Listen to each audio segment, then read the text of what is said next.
This is TV Podcast Industries, where we're talking about The Witcher, episodes 1 to 4.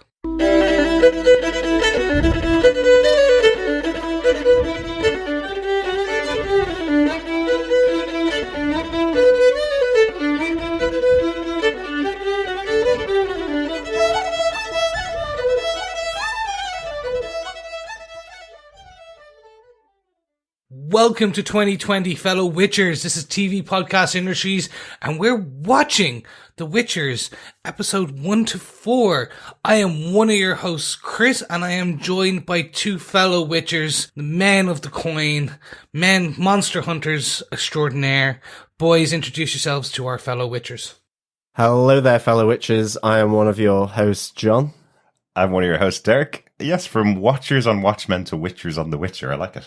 Yes.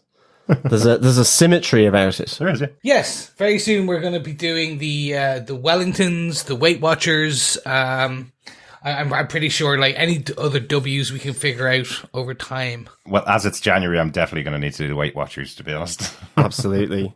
And I am, of course, filled with man flu, so apologies for the heavy nasal version of my voice. That's all right, John. We're used to it. I know. This has been like constant battle since about December. I know. But don't worry, it'll go pretty soon. Fellow Witchers, we're here with The Witcher. We did want to record this when the show came out on the 20th of December last year, but as you probably know, if you've been following us in TV Podcast Industries, we were covering The Watchmen almost up until Christmas. And then we went off and had a break for a couple of weeks, so we didn't get the chance to do The Witcher back then. What we're doing with this episode is we're going to split The Witcher into two parts, episodes 1 to 4 and episodes 5 to 8. Part of the reason for that was time, as I mentioned. The other reason, if you've watched the episodes, the other reason is it only starts to really make sense as a series by episode 4, I think. And it gives you a big kind of overview of the show by looking at episode 4 back through to episode 1. I think it helps with the way the show's structured. Yeah, definitely. Me was confused, for sure. But I think, it starts to at least make a little more sense, and certainly you get an idea of timelines a bit better by episode 4. And just to put it out there, I have not read the books and I have not played the video game. So coming to this fantasy world absolutely afresh, and just off the top bat, even though I didn't understand it, even though I was trying to learn all these names, all these people, wondering when sort of the three main arcs were going to come together, it was very intriguing. So it certainly kept my interest, even though it was only really in episode 4 where things started maybe to gel a bit in my own mind. And that's a really good point to throw it over to you, Chris, because I know you're the fan of The Witcher. You're the one that's been asking to do this show, really. So what's your experience of The Witcher? So I'm enjoying this. I'm enjoying this a lot. I think you're both really correct. By episode 4, it is starting to make sense. My history with The Witcher is I started on the video games. Okay. So I was first introduced via CD Projekt Red. And then by the end of The Witcher 3, The Wild Hunt, which is one of the biggest games, it's almost Skyrim level. It's a 100+ hour game where the side quests are sometimes better than the main story. It's a action RPG. It is across every platform. It is very cheap and it is very worthwhile the money. I got into that. I went back and played 2 after playing 3. Okay. And then actually went, I really enjoy this, and I went into the books. Right. First, actually going into the graphic novels, checking out the actual Image comics. Oh, right. Which are very reminiscent of, even the art style is reminiscent of Hellboy, Mike Mignola. So the art style is that kind of square jaw, kind of Hellboy, kind of the bureau, paranormal investigation kind of style. But but set in the Witcher universe. So truly multimedia, really, for The Witcher. As far as I was aware, honestly, I only ever heard of the books and then of the games, and I've never played the games. I've been criticized for that by one of my best friends the other day, going, how could you not have played these games? I'm a big gamer, as some of our listeners will know. I've mentioned it quite a few times on here, but we've never played The Witcher. It's on PS4 right now for 15 quid for the Game of the Year edition, which is apparently the one that has everything in it for 15 quid for a week. So, we picked it up yesterday. We've downloaded it. We will probably be playing it after we finish the podcast. As you mentioned there, Chris, it's made by the company CG Projekt Red, who are the developers of the game and probably a very well-known developer to anybody who is a gamer. But I suppose, importantly here, before we go into any spoilers for the show, it is episodes 1 to 4 that we're covering. We're not going to spoil anything in the future because, well, none of us have seen episodes 5 to 8. But we will be spoiling from here on out. We will be spoiling everything up to episode 4. So if you haven't watched up to episode 4, make sure you head off, watch the 4 episodes and come back. I will say some of the initial criticisms I probably had of the episodes when I was watching it first kind of were resolved by episode 4. And I think that's acceptable when you have a show that's all dropped when 8 episodes come out in one day. It's kind of acceptable to say, right, you're not going to get all your questions answered in episode 1 by the end of the 8 episodes. If you watch them that way, you'll see our full story, I suppose. So I did have some criticisms as the first episode came out. I kind of went, oh, this looks like a standard fantasy show. And then after a couple of episodes, I think it kind of settled into its groove, I suppose, my initial take. What's your initial take on it, John? My initial take on it is that it, I've really enjoyed it. I think it's been really intriguing. It was, my main thing was just trying to understand how all these people related to one another, because I think they're fairly distinct in the first 4 episodes. Obviously, there's not much crossover. And then by episode 4, you get at least two of the parties coming together, and you realize it's at a different time. And I think that the one thing I read about that is that the books follow Geralt. It's from his point of view always.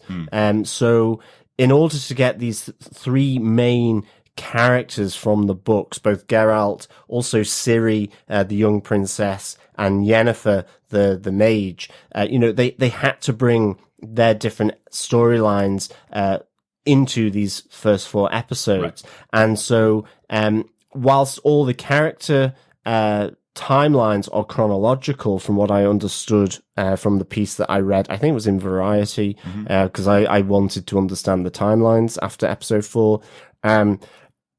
They are not chronological on the screen. They are happening at different times as we see them from episode 1 through to episode 4, as we are introduced to Yennefer, Ciri, and Geralt. So, but I've really enjoyed it. And I think as well with fantasy novels, your world building, and you have to build that world.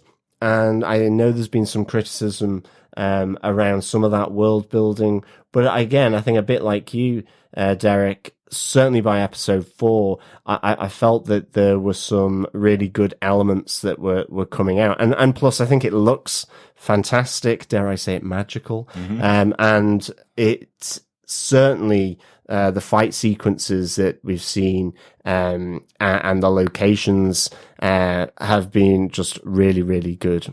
And last one before we kick into it, Chris, what's your anything else you want to add to the initial impact of the show or the initial setup of the show? Yeah, I think it's been given a bit of I think The Witcher has faced a slight backlash from Game of Thrones, the last season. Oh, okay. A lot of people have felt burned. You either agree or disagree with that. I disagree. Last season. And I think there is now a slight fantasy world.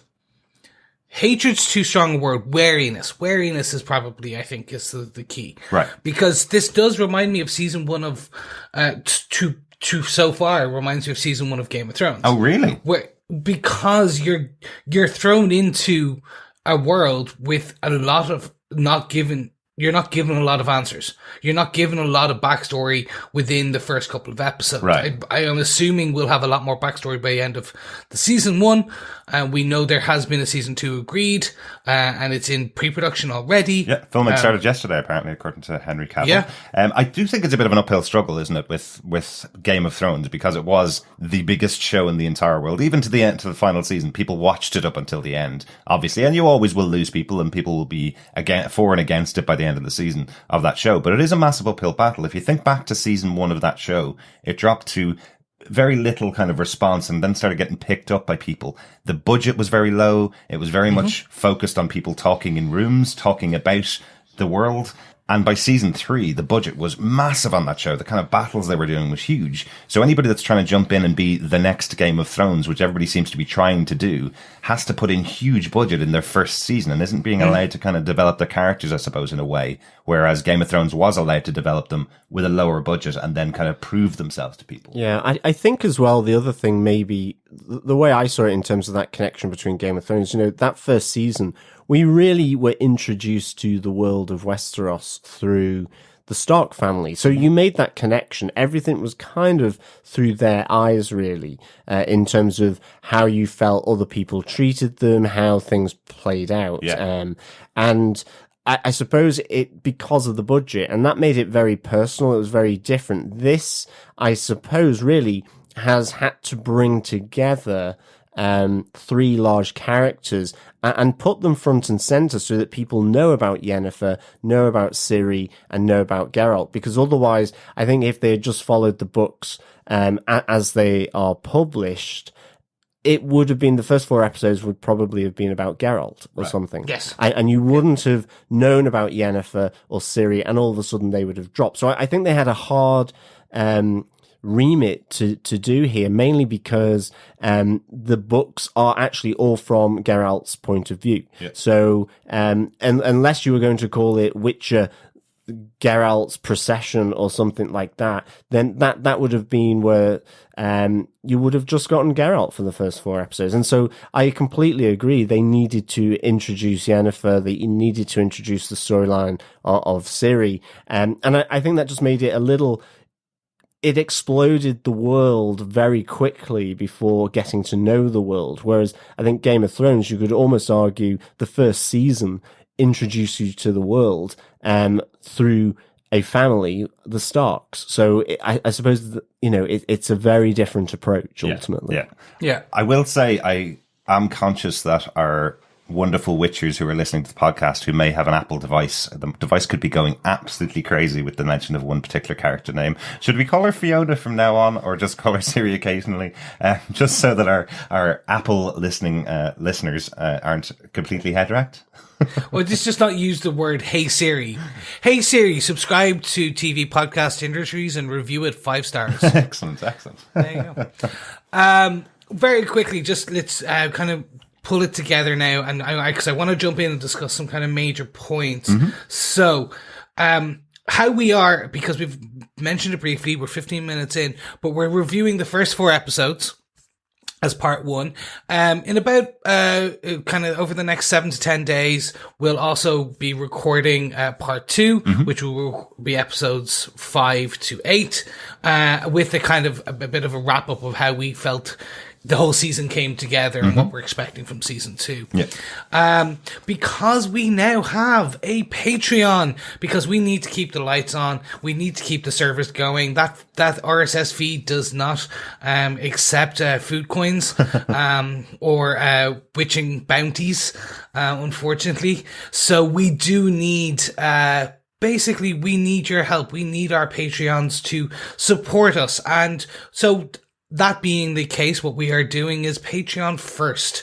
We are not expecting everyone to sign up. We know you are there for us by listening to us and interacting with us, being part of our community. But any amount helps. So as a thank you to our Patreons, we are releasing it first on Patreon and followed then a few days later onto our main feed. So if you want to hear some of our episodes a few days early, be there first, be our Patreon first. $1 a day keeps the doctor away, or $1 a month keeps our RSS feed and lights on.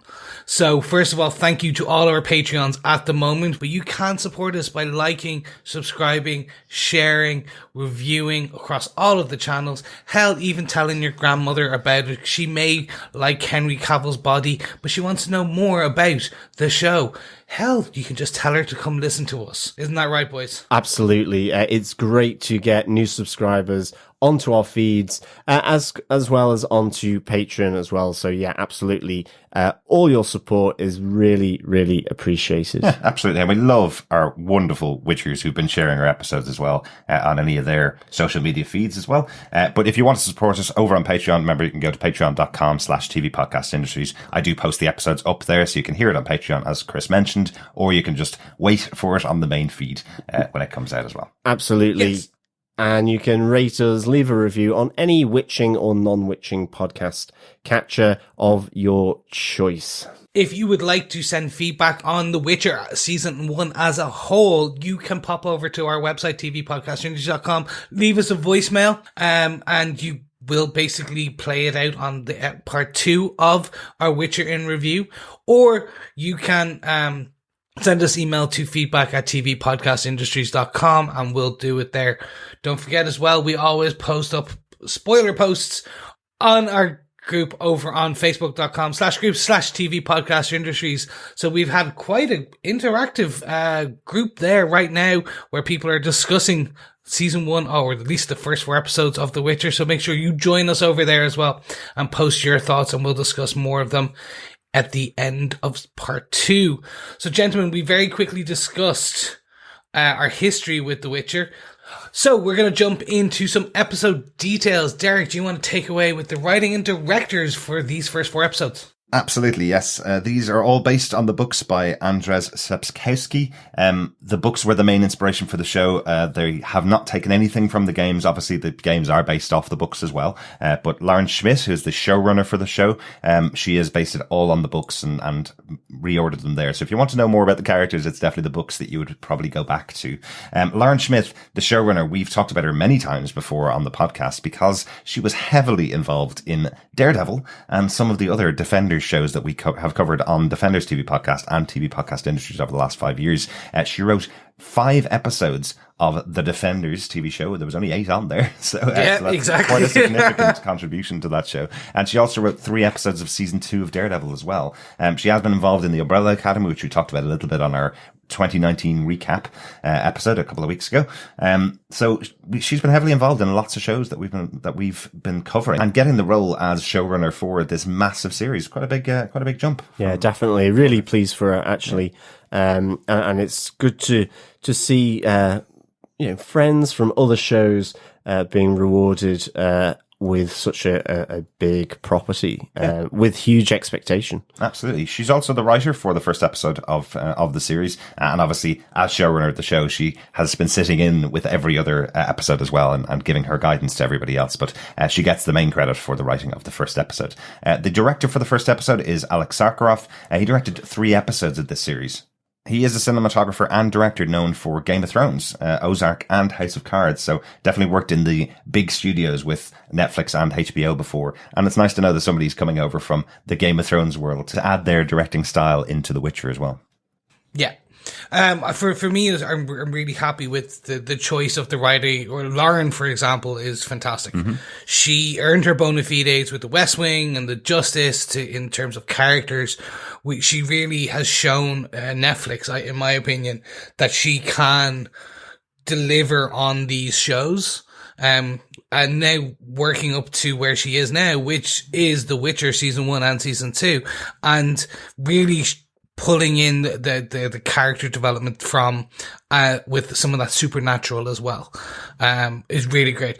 Alik, for example, I'm so happy he came in on episode 1 too, because as I said, pulling that inspiration from Game of Thrones is needed, but at the same point, the House of Cards, the West Wing, kind of between him and Lauren, pulling in for that political intrigue that we will be getting kind of throughout the season. Mm-hmm, absolutely. I will give a high recommendation to following Lauren Schmidt over on Twitter as well. She's very, very funny about her idea of creating The Witcher, because she's a big, big fan, and she basically just sat in a cabin for a couple of months trying to break this story into something that she could deliver to Netflix before she went to the writer's room. And she's very interested talking about working with the writers.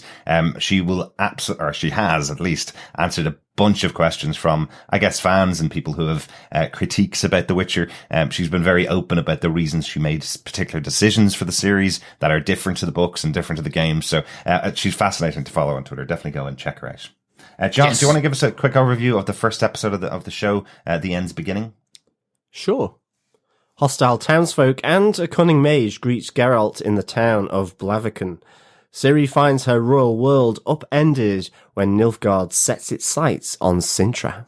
A massive opener episode, really, because as you said earlier on, John, this is about really introducing loads of different characters and species and loads of different factions within this world. And I'm really not surprised by anybody who said they got to the end of the episode and went, "What? What's going on here? I like the fights, but I don't really know what's going on."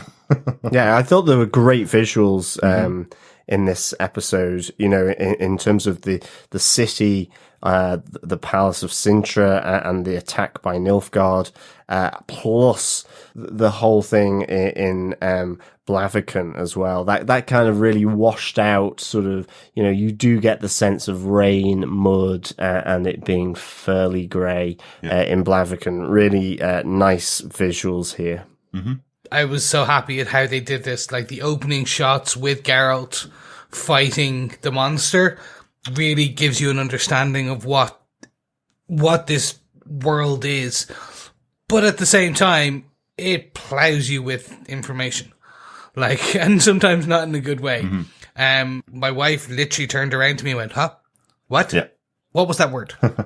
Like, literally Blaviken, Nilfgaard, Cintra, like, they're not like Westeros, where they're kind of everyone's used to those words now. This is we're back to the beginning where everyone's like, "Nilfgaard? What the? And I don't really know whether that's a bad complaint that I don't know what's going on after the first 60 minutes of a show, you know? Absolutely. There's 8 episodes there, check them all out, I suppose.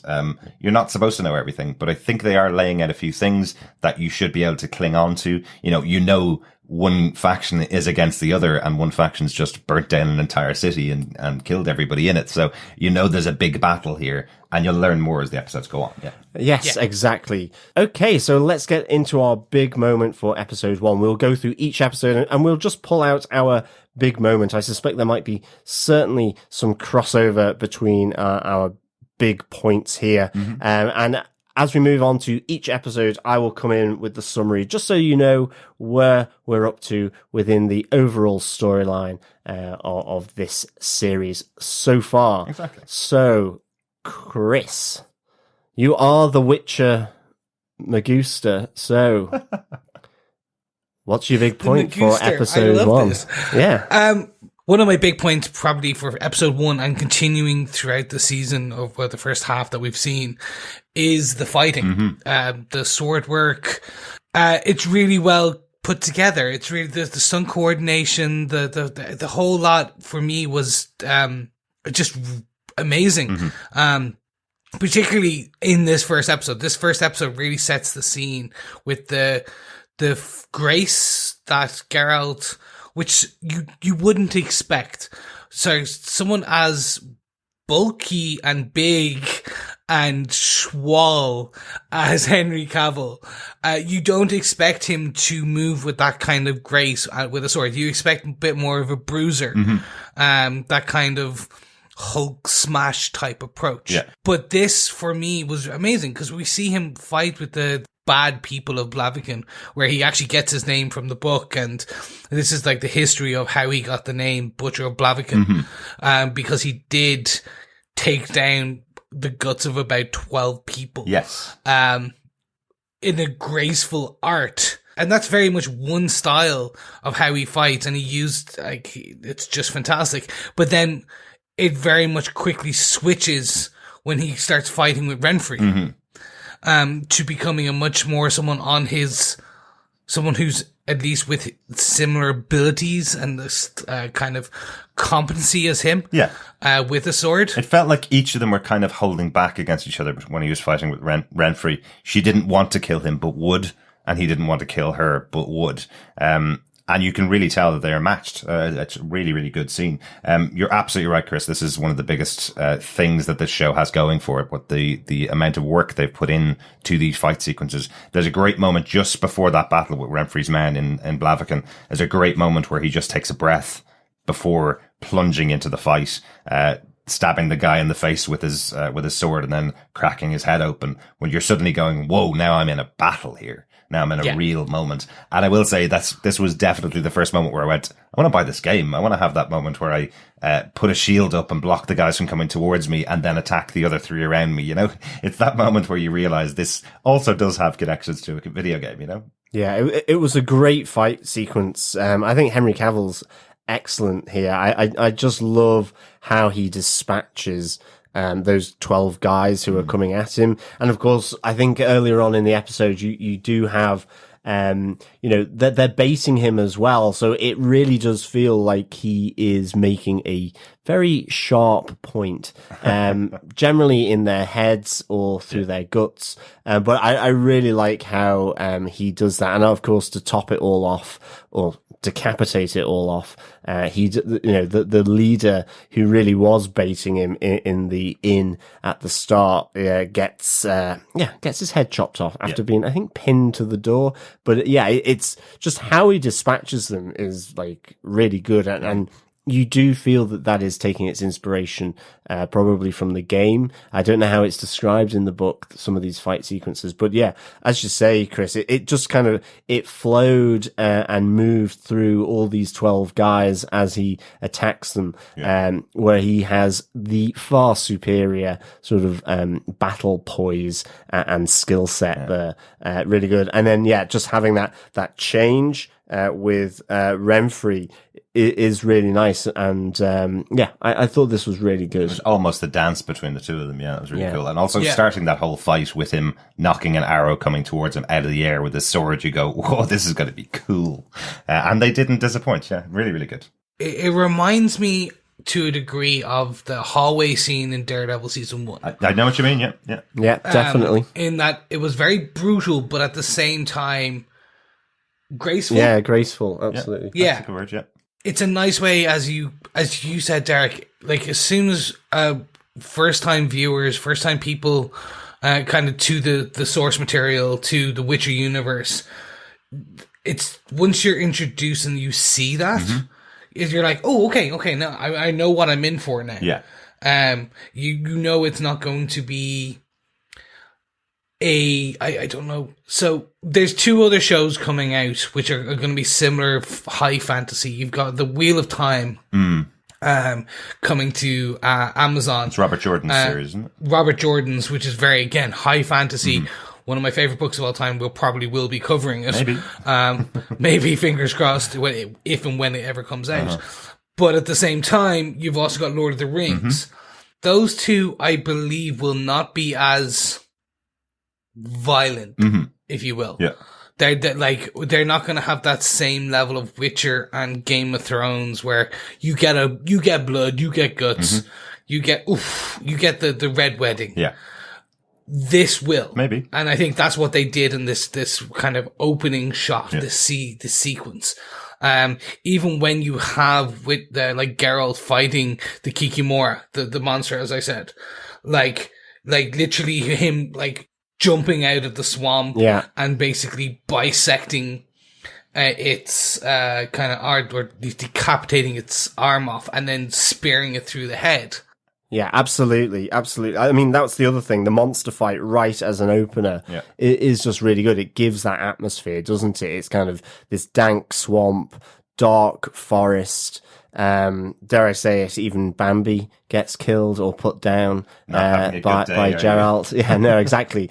You're not having a good day. I think we do see him eating the venison as well, doesn't he? He is cooking it up when he's in the forest, I think, with Renfrey later on. And I do want to point out, the second time I watched the episode, I did notice that the deer had been injured. Yes. So Geralt was going, you're not having a good day because he's been injured and he's also going to kill him. First time I watched it, I was like, that's really cruel to show the opener with the poor little deer there about to be attacked. He gets away and then gets killed by Geralt. But there's a slight little touch to it that Geralt does see that he's injured and kills him. Absolutely. I think the other thing as well, for me, as this jump off point, you do get that, it introduces him as a witcher, that this is a group of people who are apart. He's doing this for coin. He's like a hired assassin to kill monsters. He has certain abilities, powers above normal humans in this.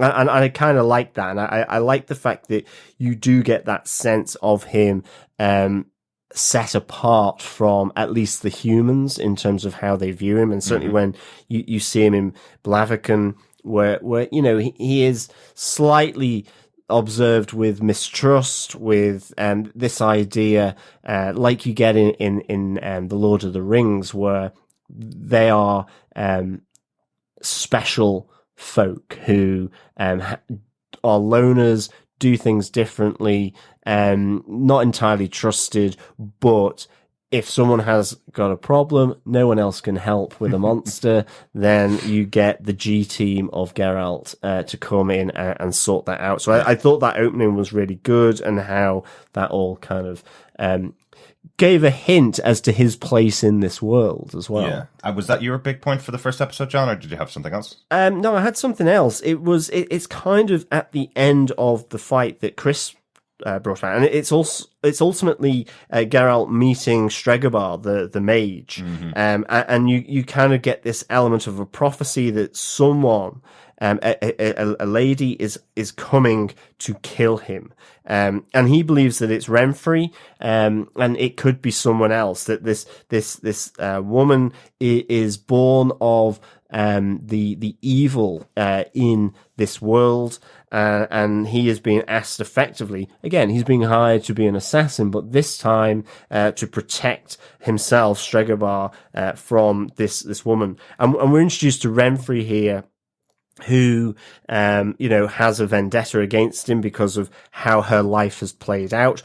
But it's right at the end here where Stregobor, seems to whip up the crowd against the Witcher, but also poses the question, have you done the right thing? Have you killed the right person? In the sense that, the Witcher, again, I kind of liked how Henry Cavill played this, where, he didn't want to kill Renfrey. And he didn't really want to be employed by Stregobor to do his kind of dirty work, really. But ultimately, the way the battle plays out between these two, because she goes for him after sort of a bit of a stand down, he does kill her because she's trying to kill him. And you get Stregobor saying, have you chosen the right woman to kill? Even though Geralt didn't want to kill Renfrey. And this prophecy then, I suppose, is a bigger thing. Maybe it's just around him, and I think we maybe get hints of that in some of the episodes later on, when we get to see the Citadel of the Gull with all the mages there. But certainly Stregobor seems to be someone that I don't know whether I fully trust him. He seems quite manipulative. So I kind of like this introduction of him with Geralt and with Renfrey as well. Definitely. And the fact that ultimately Geralt was forced into doing something he didn't want to do for someone who he didn't really care much for, and didn't really want to work for him or receive his coins. So, and then you get Stregobor really seemingly trying to turn Blaviken against him, and he probably is the one, I don't know, who propagates the Butcher of Blaviken as well. So I thought that was a really nice part of this episode as well. Well, between the two of you, you've pretty much chosen the two major things I wanted to talk about in the episode as well, because I do think this relationship between Stregobor and Witcher at the beginning and Geralt at the beginning is the most interesting part of that first episode. Delaney actually says to Geralt at the end of the episode is, you made a choice to kill Renfrey and you'll never know whether it was the right choice, which is a real punishment to him because it feels throughout the episode that he's fallen in love with this woman, who she describes herself as, they created me like they created you. We're not that different. Yeah. I was created to be this. You were created to be what you are. And of course, I'm going to do everything I can to fulfill my destiny, almost is her attitude. And he agrees with that. He sees that in her and doesn't want to kill her, and then makes the decision to have it kind of thrown in his face by Stregobor at the end of the episode. Does feel like it's going to be a punishment for the Witcher going forward, always, which I just thought was a very interesting idea. One other thing that I will pull out from the episode as well, because we haven't really talked about it, it is a massive part of the episode, is the battle between Nilfgaard and the Cintrans. That battle is fantastic. We've mentioned Game of Thrones a few times. I don't think we're going to stop mentioning Game of Thrones throughout the episode, but this is a battle that would have been saved to the third season of Game of Thrones. Seeing two armies going head to head on a field of battle is something that you didn't see in early seasons because they couldn't afford it, basically. Whereas in this show, it's in the middle of the first episode. I think it's 15, 20 minutes into the episode where we see this fantastic battle and see that everybody there is a warrior. I love the warrior queen. I love the idea that she's able to come out in the battlefield and completely hold her own in front of everybody else. And they're having great conversations, herself and her king, where he's telling her we need to win this battle just before he gets an arrow through the head, killing him instantly. Oh yeah, that was very Harold, Battle of Hastings, 1066 and all that. I thought that was really cool, actually. Very good, very good. A little historical reference that I probably don't know because I didn't learn a huge about Hastings. I like the fact that the queen is called the Lioness as well, I think. That's a nice kind of moment. I like this queen. Dare I say it, she got spunk. Yeah, she does, definitely. And I love the concept. I love the whole idea that when they lose the battle, everybody in the castle takes poison to kill themselves off rather than being taken by the opposing army. I think that's quite an interesting idea. Even though they are a warrior race that wants to save themselves, they do realize when all is lost, it's time to take your tablets and go, basically. Well, and she does a Prince Tommen, doesn't she, and chucks herself out the window. I mean, the thing is, true dramatic way to go. Yes, it really is. Although it seemed less funny than Tommen. But true. I think as well, I was still not fully sure around Cintra and the people inhabiting it. That was something, because you're dropped into this huge battle, these forces of Nilfgaard, and the reasoning for it wasn't entirely sure. I think but here as well, we're introduced to Princess Ciri, who is escaping here from the forces of Nilfgaard, and the Black Rider, I suppose, the leader of the Nilfgaardian forces. Hunter, basically. Yeah, I mean, again, still surrounded in mystery for me. I think even after episode 4, I'm not entirely clear who he is. I wasn't even sure whether these were after a few of the episodes, whether the Nilfgaards were Elvish in some way. But I think here, and the interesting thing is that Princess Ciri is what we feel is being haunted. She is being told to escape by the Queen, and you have that moment right at the end where we see she has a particular power, almost like a banshee, with the scream, being able to sort of split the earth, so she is able to escape from the leader of the Nilfgaardian forces. Yeah, exactly. Really, really cool to see this type of character in the show, and really cool to see how this is going to develop. We will say it now. I love that by the time we get to episode 4, we understand a lot more about this battle between the Elvish and the humans, the distaste the humans have had for the elves and the things that they've done to punish them over the years. And you can kind of see now, after the 4th episode, why there was this attack. I think that's something that I really liked the build up to, because we're getting the different timelines coming together by about episode 4.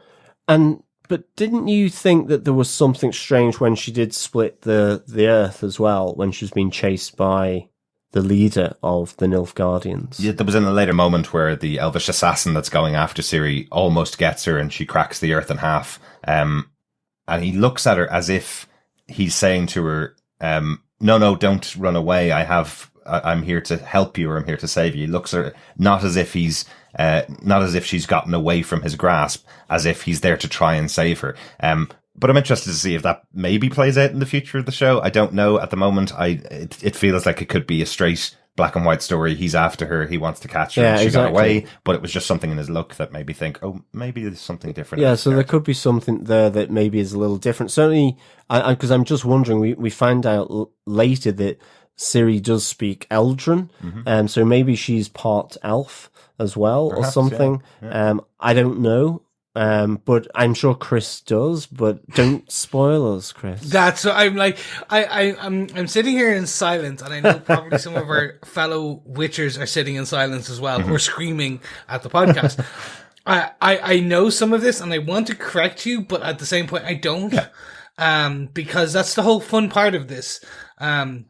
Yeah, correct us if it's something in the show itself. Like what we do know by episode 4, we know her mother had the same power. We know her great-grandmother had the same power, but we know the queen doesn't have the power. It skipped her generation. But her mother had the banshee power and her great-grandmother had the banshee power, like Ciri has. But we don't know where that power came from. We know who her parents are as well. We know by episode 4. But again, we're kind of moving into other episodes. So let's do that. Let's move into other episodes. I have one final thing, a question, I suppose, in episode 1. Chris, you might know this might be a game-related thing or maybe a book-related thing. Geralt talking to his horse seems like a very specific thing. It seems like something that may be a regular feature of the books, that he tells his stories and tales to his horse. He seems very connected to the horse for this episode. Is there something in that I'm missing? Because I don't know whether it comes up more in the show, but he seems very attached to this specific horse and seems to tell him a lot of his tales. Is that something that you've seen in the games or the books? So, Roach is his best friend. Roach is the name of the horse. It is his best friend. It is his confidant. Right. He talks to it a lot in the books. Although the story that he tells Roach about killing his first monster, the rapist, is actually from the books, but he doesn't tell Roach in the books. He tells a priestess. Oh, okay. So it's just, they've taken 2 parts, one of him telling that story and him having the kind of his confidant with Roach and kind of blended them together. Roach is a big part of the games as well. Right. What a great confidant. It can't talk back to you. It can just neigh at you. yeah, exactly. Although Roach is supposed to be quite smart. Right. But it's not, he's not a super horse or anything. He's just a smart horse. I will correct you on one very small thing. Okay. Nilfgaardians are humans. Okay, grand. Oh. That's what they are. No, that's what I wasn't sure on in the first So I've completely episode. got that wrong then. Okay. I think in the first episode, I assumed that they were human. And certainly then moving through, I was getting confused as to whether they were human or elven, because Cintra seems to absolutely dislike elves more than most humans. But then the Nilfgaardians at the Citadel of the Gull, when they come to pick their mages, they were definitely human. So, yeah, it was something I just wasn't entirely sure on. It's quite a significant correction. That's major apologies to our fellow Witchers for getting that so wrong. No. The one thing I will say, and the reason potentially you do think it is, Cahir, who is the Nilfgaardian soldiers that's chasing, the main soldier that's chasing Ciri, he has a winged helmet. Yeah. Which is kind of feathered and it looks pointed eared almost. Yeah. So that's probably one of the reasons you're like, it does look like he has pointed ears in the helmet, but it's actually just, it's a helmet. I think it was probably because later on in a few of the episodes, them talking about the wiping out of the Elvish race effectively and them taking their lands off them. I think hearing those kind of discussions going on, I just assumed this was an elven race versus a human race. So there you go. Something new there. Let's get on to the second episode of the show. Episode 2. 4 marks, episode 2. Yes. Bullied and neglected, Yennefer accidentally finds a means of escape. Geralt's hunt for a so-called devil goes to hell, and Ciri seeks safety in numbers. And this episode was again directed by Alik Sakharov. The episode was written by Jenny Klein. We know Jenny Klein again, another member of the team of the Defenders, writers from Netflix. She wrote season 2, episode 9 of Jessica Jones as well. So somebody else that we've talked about on the podcast before. Yeah, it's a good old group of friends that we've talked about quite a lot. And hopefully they listen to this show and are going, "What? No, I didn't mean that." But we are completely misinterpreting their opinion. Yeah. Anyway, what did you guys think of the episode 2? I really enjoyed episode 2, and I think ultimately it comes down to, I suppose, my big point. Should I don't know. Yeah, you go ahead. Yeah, I mean, I think it ultimately comes down to Yennefer, and I know, Chris, this is your point as well, but I just thought it was really, really interesting having a character like Yennefer starting off here, and just her whole situation. You know, obviously her family doesn't love her, the village doesn't love her, she has the deformity on her back and her face is kind of skewed, she's constantly being told she's worthless. I think ultimately she's sold for coin to Tisia, one of the mages, because ultimately behind this unassuming peasant girl in a backwater village, she has got magic abilities, or she is able to channel this ability where she portals to escape from the two kissers in the village who are having a go at her to the somewhere at the time. I don't think we know who it is, but this is where she meets Istred. But ultimately she's portaled herself to the Citadel of the Gull, where all this magic is taking place, and ultimately where she finds herself when Tisia, who has bought her and brought her to the Citadel of the Gull to further train Yennefer. So I think she's a really, really interesting character. Yeah. The other quick kind of sub-major point that I really like about this magic is, a bit like with Doctor Strange, it has a price. And I love that stone and the flower moment when they're all around in a circle with the stone and the flower on the desk, and Tisia asks everyone to elevate and raise the rock off the table using their magic.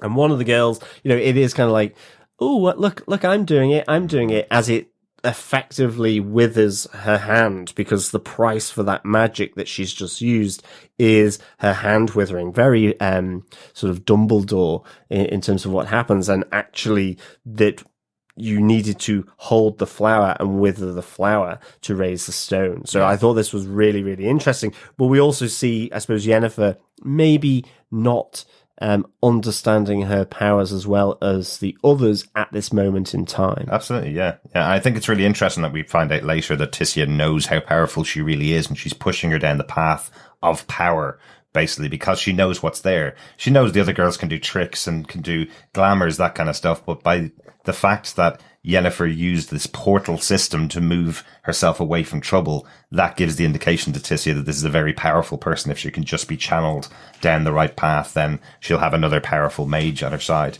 It's funny that you mention Harry Potter, John, because instantly this moment with Tisia where she gets picked up for four coin from her parents, instantly what was in my head was, this isn't like Hagrid coming over going, "You're a wizard, Harry." It's Yeah, exactly. Well, you're being stolen from your family, who hate you anyway because you're made sleep with the pigs.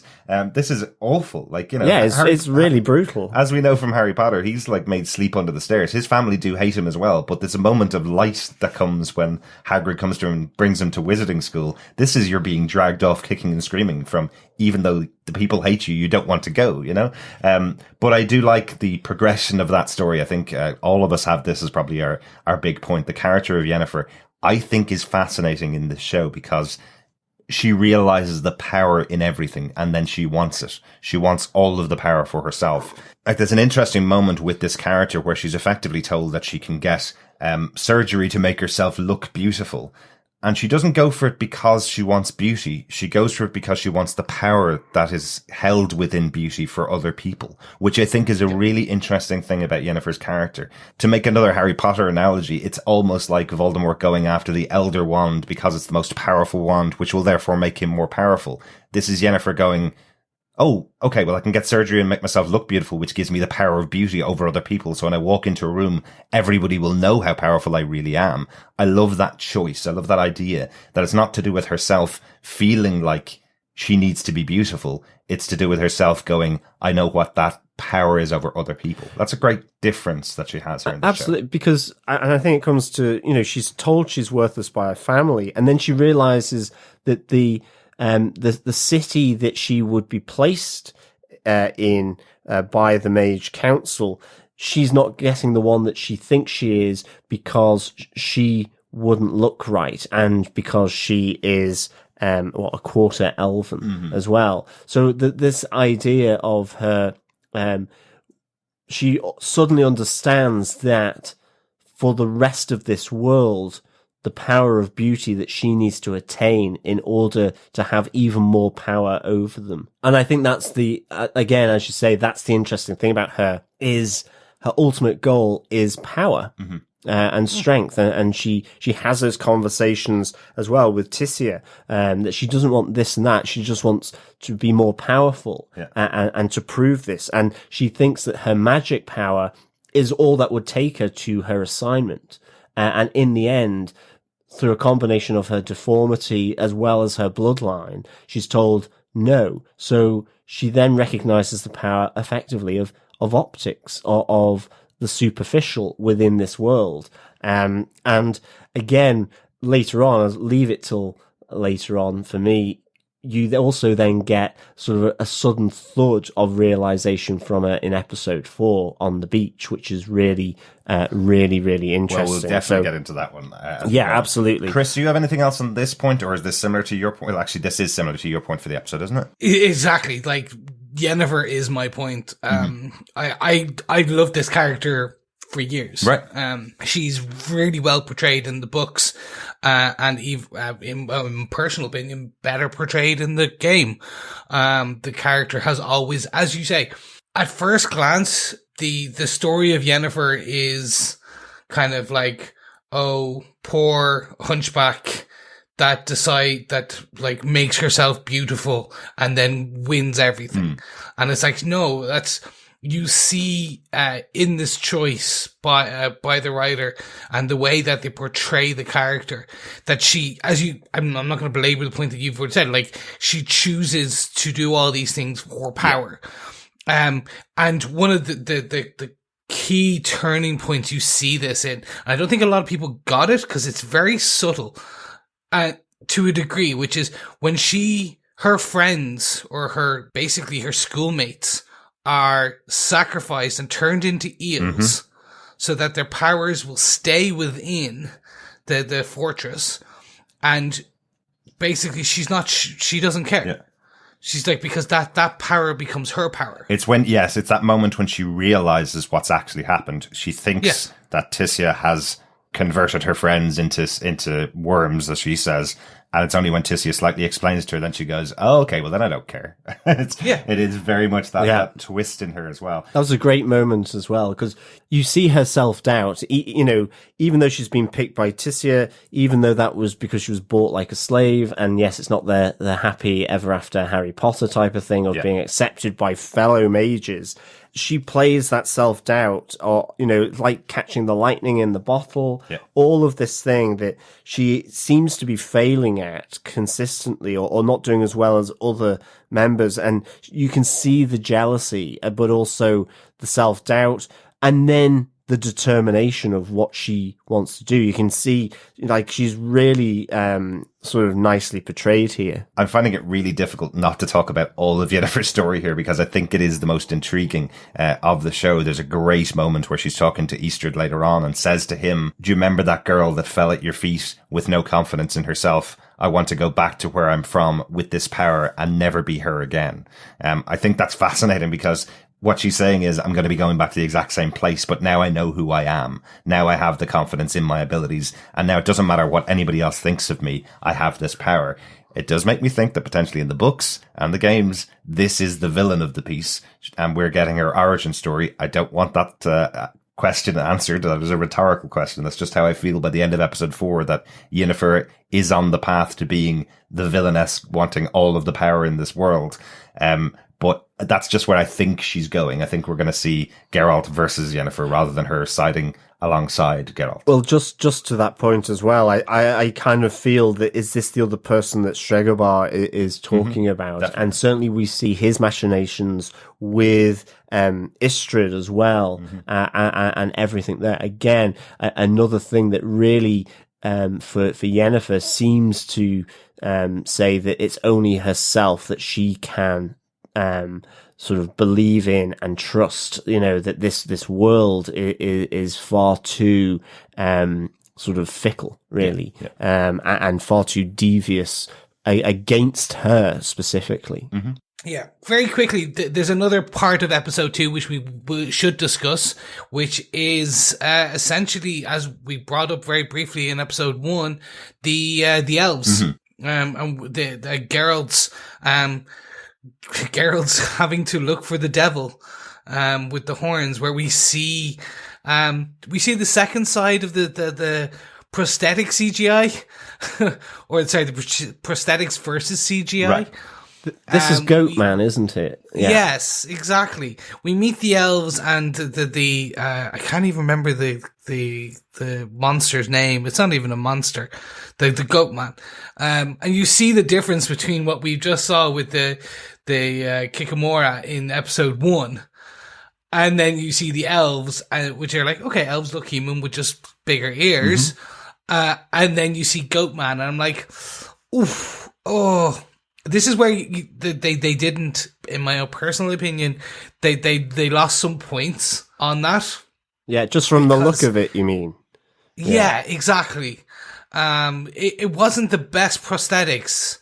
It just looked slightly off. Yeah. See, that didn't look like prosthetics to me. That actually looked like he was a CGI creation, and that's so difficult to carry off. There's only a few examples of where CGI has stood side by side on screen with prosthetics, and Gollum would probably be the best example of it, but there's so many other failures of it. And he should have been more prosthetics than CGI. He looked like there was maybe some CGI enhancements that made him look unreal in the scene. Yes, exactly.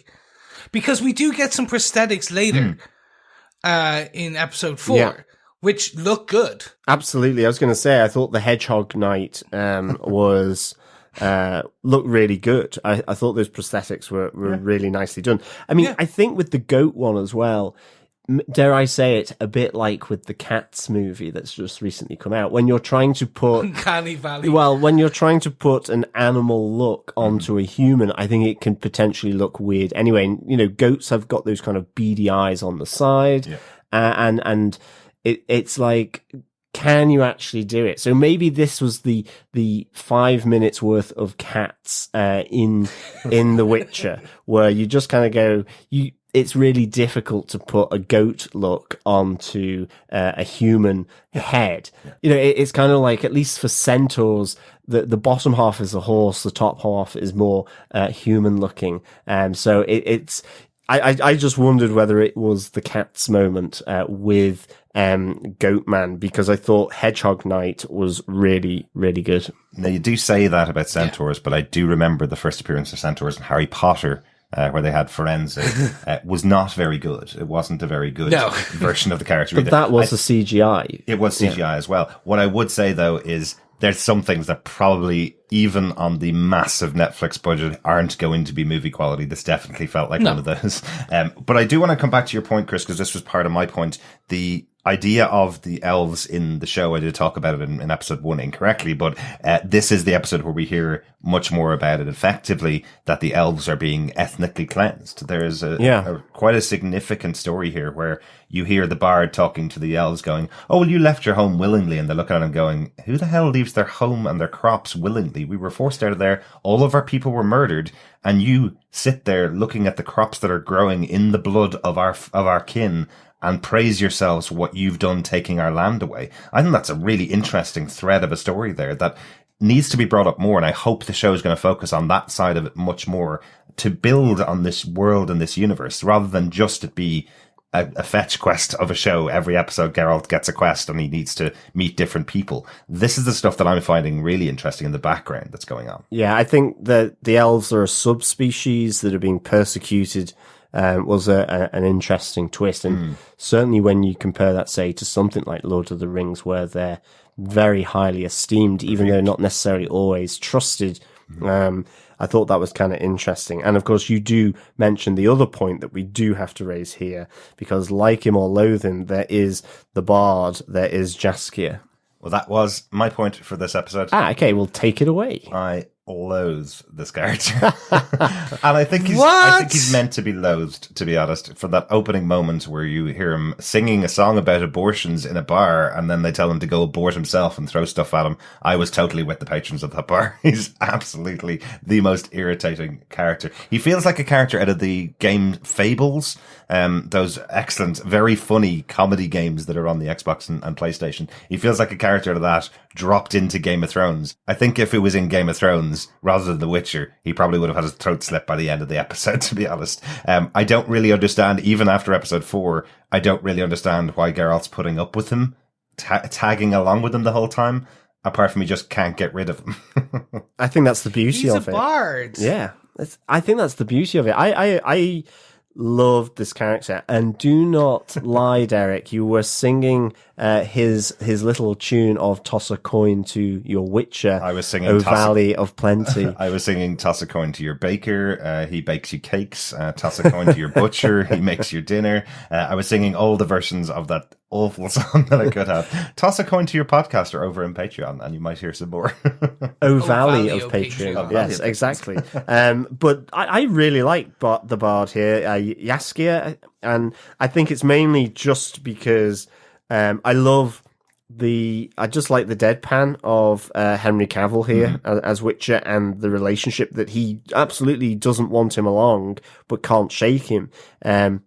Dare I say it, isn't it one of the great, overused but still fantastic tropes of fantasy? The unwanted sort of sidekick or traveller, whether it's the bard here, whether it's in Willow, whether it is in Princess Bride, or whether it is in The Lord of the Rings, say with Merry and Pippin. Really good. And so I kind of like this, and I think I just loved how Geralt sort of despises him, really, and talks to him. Let me be clear about my point, I suppose. I feel like I'm supposed to dislike this character, and the actor's doing a great job of making me really dislike him. Yeah, so I'm probably feel like I'm on Geralt's side. He's annoying, he's irritating, but he's there, and you're right, it is definitely a trope. I don't expect him to go away anywhere. It just shows the difference in this show from other shows, I suppose. That's all I mean. So Jaskier is known as Dandelion in the books and the game, right? So as you dive deeper into the game and into the books or the comics, you'll see this character. They become very close friends. Roach is Geralt's best friend. This would become second. And over the course of the 4 episodes, he does become useful in that you see that he does actually build the story of the song of Geralt of Rivia, the Butcher of Blackfyre. Is kind of, he has his own kind of bard who is singing about him, just like the kind of making Geralt a known quantity. Don't we all want someone to follow us around and sing our theme tune all the time? Yeah, exactly. And I will say that song is just like fantastic. It's everywhere. It's I have it on Beat Saber now. It's just it's in your head. And I was just amazed at it. It's these little ones that does kind of carry on, because I've heard people who haven't even heard of what the show is. They've just heard the song because other people have seen it. Excellent stuff. And I'm like, okay, that's when you know kind of memes are hitting a point in kind of pop culture. Of course.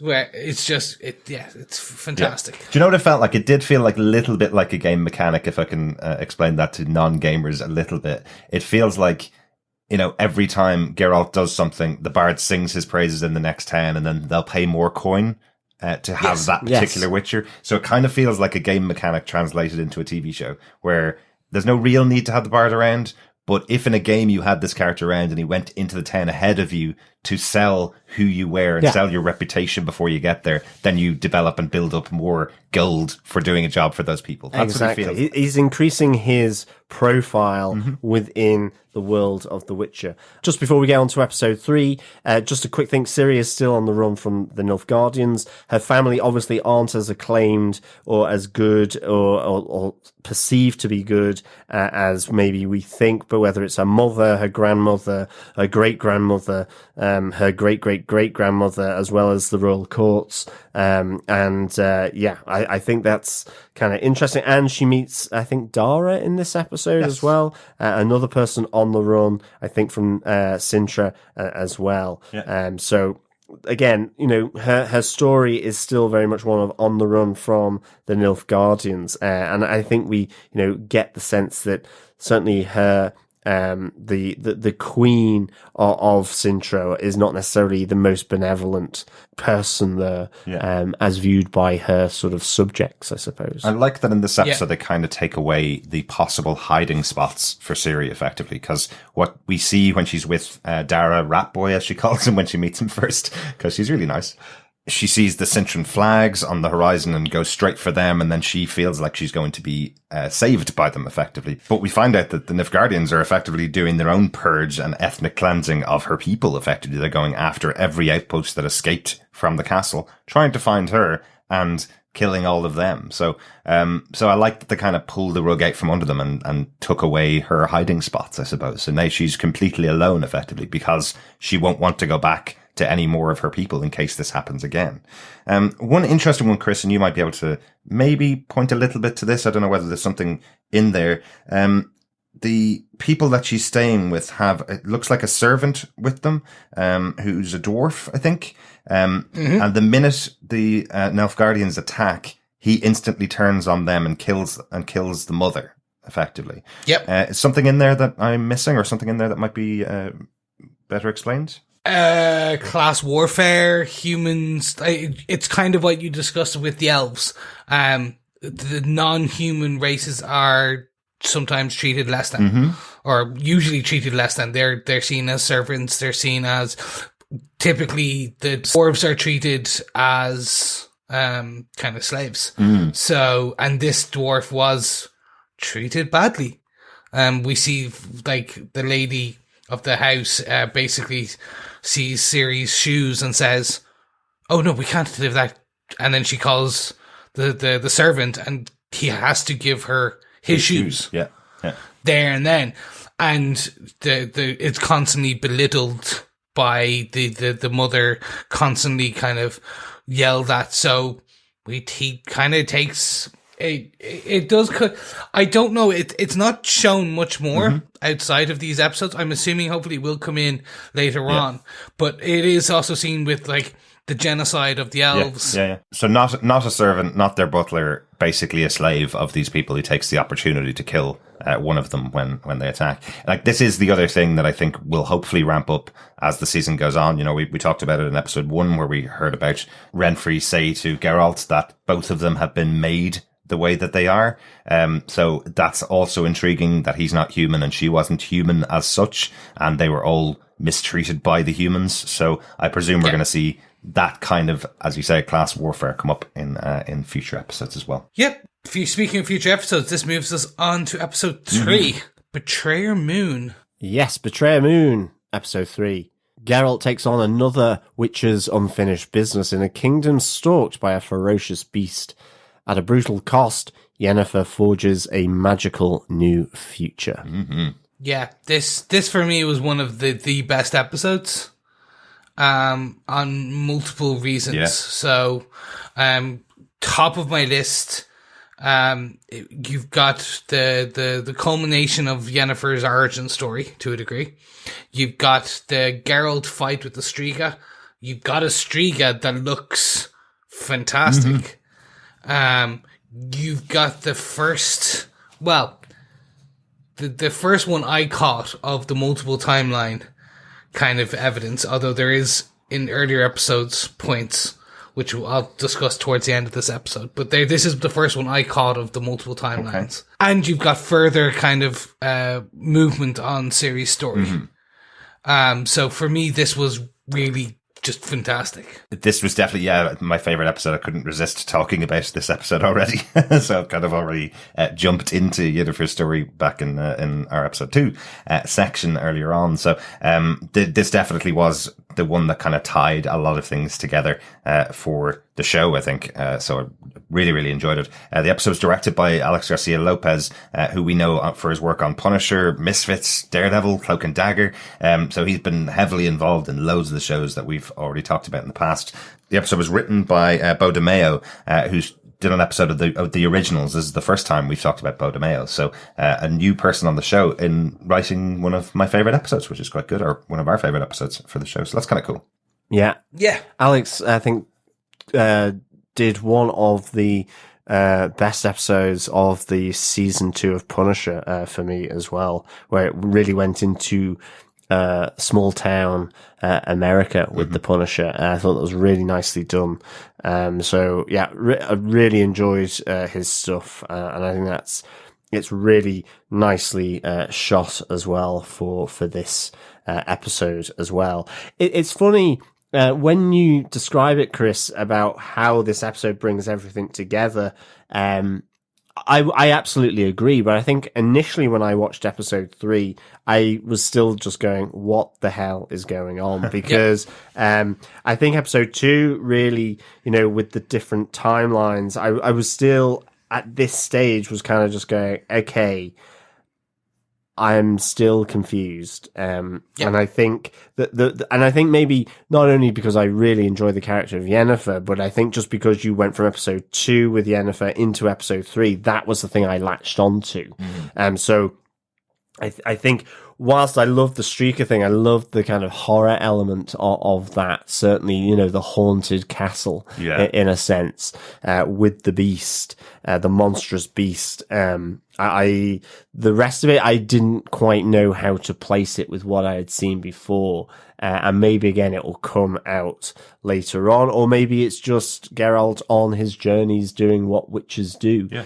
So, just a progression of that. So, but I totally agree with how you kind of summarized the episode. But I think on first watch, I was just like, with everything with Abba and the King Fall test, it was, okay, I don't know why these are here. Right. But in fairness, with watching the show, it was only by the time we got to episode 4 when they specifically say this is a different timeline. That's the only time I was even looking for it. I just assumed we were in different places for the first 3 episodes. I wasn't even thinking in my head that these could be in different timelines at all. The only reason I at this point, so up to episode 1, 2, I thought this was all continuous, just one big story. And it's only in episode 3 where, yes, King Folstes is the one who tasks Geralt with killing the Striga, which is his daughter, because he basically had incest with his sister. And in the castle where the Striga is, where Geralt and Triss are fighting or looking for the Striga, you see a painting of a young boy and a young girl who is King Folstes and his sister. And that painting is of the 2 children. Later in the episode, the party that Yennefer attends after having her transformation, you literally see those 2 children. Oh, okay. It's basically them really from good. the photo in it. And it was because we're introduced to the king's mother at that point, so it would have been the queen back then, literally calls the 2 kids. And it's the same names. And I went, oh, and it looks to say, okay, right, now I'm starting to see there's massive differences in times. That's the first point for me. Yeah. And then in point 4, in episode 4, it's kind of directly called out. But actually, I might as well bring it up now very quickly, since we're discussing it. In episode 1 and episode 2, so this episode 3 was the first big hint that I found, right? In my first watch too, and I went, oh, okay. And that was the painting. That's the blinking, you'll miss it. There's actually, as I said, there's episode 2, there's hints in that episode, and even episode 1, where it's, because we don't know the words, we don't know what they're talking about, but it actually is called out there. Because Musak warns Ciri about when girls used to be locked in towers many years ago. Right. And then, but those events are kind of only just happening or just pretty recent when Geralt's talking to Stregobor at the beginning in the very first episode. And then Calanthe and Ciri in the first episode discuss Calanthe's victory at the Battle of Hawkbuzz, and that was in the past. Right. That was well before Ciri was born. It was back actually in episode 4. And then this is the battle that Renfrey discusses in episode 1, which had just taken place. Right. See, that's the thing. There's no way, I think, on a first watch, there's no way that you would pick up any of these. Well, there's no way. Yes, exactly. Let me say, there's no way I could have picked up any of these references. No way I would have seen a painting on a wall and connected it with a person later on in the episode. I think when I talked to John about it, what I said was a lot of TV shows that do this type of thing, where you're talking about different timelines, say, for example, Westworld, which is probably the most recent big example. The way that they do it is stunt casting. You cast a specific actor in a role where you present them a bunch of times throughout a series, and then when you put them all side by side, you suddenly are able to go, oh, okay, the reason why he's there and there is because we're in different timelines, you know? Doing a show like this, where there's not very many named actors in the show, other than Henry Cavill, who is your main point of view, other than him, there's nobody there that you'll suddenly be able to latch onto and go, oh, okay, well, they're in a different timeline. Really, until you do get to episode 4 and have that moment with the Queen and go, hang on a second, I kind of recognize her. And it's only, I think, at the end of that episode that you're able to maybe go back and go, right, there's other stuff. But it's cool that you caught a couple of them, Chris. Yeah, and like I said, you're 100% right. I did not catch, the only one I caught in my first watch through was the painting of Falstad. The parts I discussed in episode 1 and 2, it was in my second viewing when we were starting to pull together our notes for this, that I was like, right, okay. Now that I've seen all 4 episodes and I know what's coming, I'm listening for these things. I know what's happening. I was out on the lookout for this. And yeah, it was just really interesting. So anyway, that's the multiple timelines. That is where we had, and this is where we start getting the discussion. The one thing I did want to call out about episode 3, this has been said to me twice by 2 different people, is the incest. Which is, why do fantasy novels, and especially fantasy novels that discuss royalty, fall back on incest so often? And I went, actually, fair point. Yeah. I know that, I don't know for sure. I'm pretty sure this is one of the short stories as well. Right. The King Falstad and the Striga. But it's actually true. Incest is a big thing in Game of Thrones and this and most other royalty-based kind of medieval shows. Well, that's exactly the reason for it, Chris. You know, I suppose you've hit it right in your wording of it. It's about royalty, and royalty is nothing but incest. Pure blood. Well, not exactly what I was going to say, John. No, royalty is purely about bloodlines. It's all about bloodlines. And if you think about that, all that is a small pool of people who are saying we are in power because of our blood. So from the lay person, from people outside of royalty, you instantly go, well, hang on a second, you're sleeping with your cousin. And if I did that, then it would be called an incest. Whereas if you do that, it's called keeping the royal gene bloodline going, effectively. So, And you can see that, you know, the reason with the haemophilia amongst the Russian Tsars, because it was genetically carried through the bloodline because they were sleeping with cousins, this, that, and the other. I think incest in fantasy is because I always wonder whether it's going back to an earlier time. You know, it's based around superstition, a lot, you know, lore, legends, myths, all this kind of thing. And, you know, it's always kind of, they're generally always feeling a little medieval in terms of that. You've got the whole royalty. So obviously incest is actually being shown from on high to preserve the bloodline. So it happens with village folk because they are, you know, dare I say it, looking up to how you should behave. And also maybe you just can't travel as far. They don't have a web-based app that they can can look for diverse people. Well, but I think it's a weird thing, obviously, because you're talking about a king here who effectively the king could have whoever he wanted, and that's where the oddness comes in. But it is a trope, and remember, there is nothing in fantasy at this stage, because there's been so many different fantasy universes. There's nothing in fantasy I've ever read that it doesn't start as a trope and then a kind of a twist on it from whoever the author is. What I suppose I kind of like about this is the twist towards the end of it really is the fact that this monster that's created out of their union is not because of their union. It's created because somebody used magic on them to punish them for what happened. And I like the comment at the end from the king where he says, will my daughter be safe after this? Because it's not her fault just because they had a union. It's nothing to do with this child that was born out of it. So I kind of like the slight twist, I suppose, on the idea of it, that it's nothing to do with the child. The child doesn't have to have an awful life, has had an awful life, and he's willing to bring her back into the fold and hopefully bring her up better in future if she gets saved by the Witcher. So it's a little twist on it. But I think, yeah, absolutely, Chris, you're right. This is a trope of fantasy, but there is absolutely a reason of it. We are talking about bloodlines and the gene pool. So of course there's going to be some very odd couplings within that universe. So to kind of close off the story of the Striga, before we move and discuss Yennefer, because I know, Derek, we have to finish this discussion because I have bits on this as well.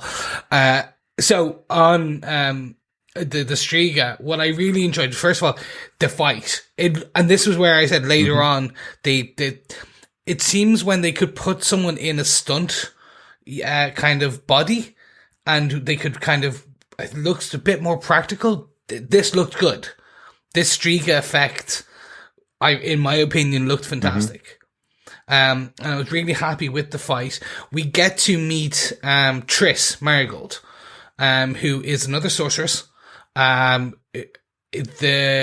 She is a big character from the books and the game. And I don't want to give away too much because I don't know how much she'll be used. But she is one of the lead characters, or one of the main characters from the other kind of stories. So it's interesting that we just see her just once. So we take that what would you will. But yeah, so that was, I really enjoyed this episode. For me, as I said, like, this was one of the best ones, and it shows that the Witcher just doesn't always kill things. He uses his skills to sometimes save, versus just the hired assassin to go kill monsters. Well, I think it does come back to the central theme, really, of what's going on with the Witcher as a character. He feels like he was created by whoever it is, and we may find it out in the future, that he is the Witcher and he was created that way. And when he sees other people go kill that monster, unless it's actually a monster, he's not going to kill it. This is not a monster. This is a child who has a curse put on her, and if he can lift the curse, he will try and save her as best he can. If he can at least defeat her and stop her from killing him, then he'll save her. So I do like that. We see that throughout the 4 episodes that we have. So that's pretty cool. John, do you want to give us the thing that you want to talk about for this episode? Mine was just basically the Scream Fest. There was a moment, and I really enjoyed both parts, but as it came together, I thought my ears were going to bleed with the amount of screaming. I thought the fight between the Witcher and the Screecher was really, really good. I thought there was great horror element where the guy who had put the curse upon her, upon Abba, was tied to the bed because Geralt wanted to know how to undo the curse. I love the fact that because it takes the whole night, he just suddenly lets out his exclamation because he knows he's now got to fight this really powerful monster for the entire night. Yeah. And he's just like, oh God, right, okay, let's get on with this. I also love the chain around her to begin the fight, and then she breaks the chain instantly. Exactly. Again, as you say, Chris, you see a bit more of Geralt's powers. He's using a chain, not just a sword. We see him. I love that moment where he blasts the floor out from under them, and they fall down with the magic, and puts the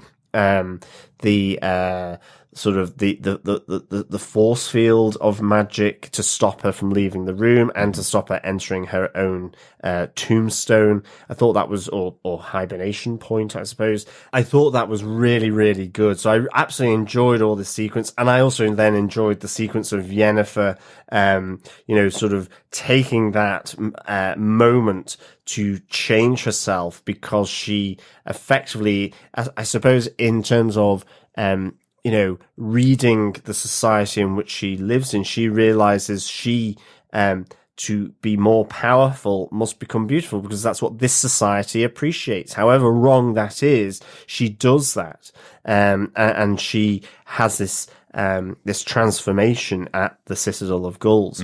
But there is a moment where they're cutting between the two, and there is so much screaming. I just kind of chuckled, to be honest. I absolutely loved both sets of it, but I just started laughing because I just thought either all our glassware in the house was about to smash, or I was about to start bleeding from every orifice, because it really ramped up on the Scream Fest. Yeah, and I thought that was really, really funny.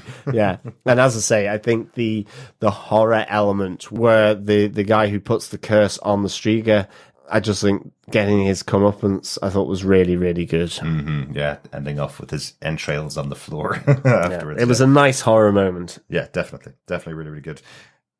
Chris, anything else on this episode? Yennefer. Really, the sacrifice she makes. So in the books and the source materials, witchers and sorceresses are infertile because of the use of magic, right? Right. So the use of magic is the reason they cannot bear children or anything like that. So there's a bit of there's a liberty or a change in the source material here, where Yennefer makes this decision to have this sacrifice of her uterus to physically transform into the Yennefer we see at the end of the episode. And I find that, again, we've already discussed her kind of the sacrifices she's willing to make for power. And for me, this is this is the ultimate sign of that sacrifice, I think, that she's willing, and she discusses it and she looks at it and she wasn't going to, and then she does. Right. And for me, it's I found it so interesting to see that this origin of the character and the sacrifice she's willing to make to become who she wants to be. Yeah. I thought it was fantastic. And I think, I've really already mentioned that this was definitely going to be my point before we started recording about the episode. But I think the idea that the sacrifice is about attaining more power for her makes me feel like she's twisting into a more evil, power-hungry character. In a way, that's just my feeling. This is the moment where you kind of realize that she's not doing it because she wants to be pretty for her boyfriend. is what this could have been in any other hands. This is her going, I know that people here will give me whatever I want if I can go through this procedure, and I'm going to do it because I want to get whatever I want. So we'll see how that pays off for a little bit in the next episode, but I just like that little touch.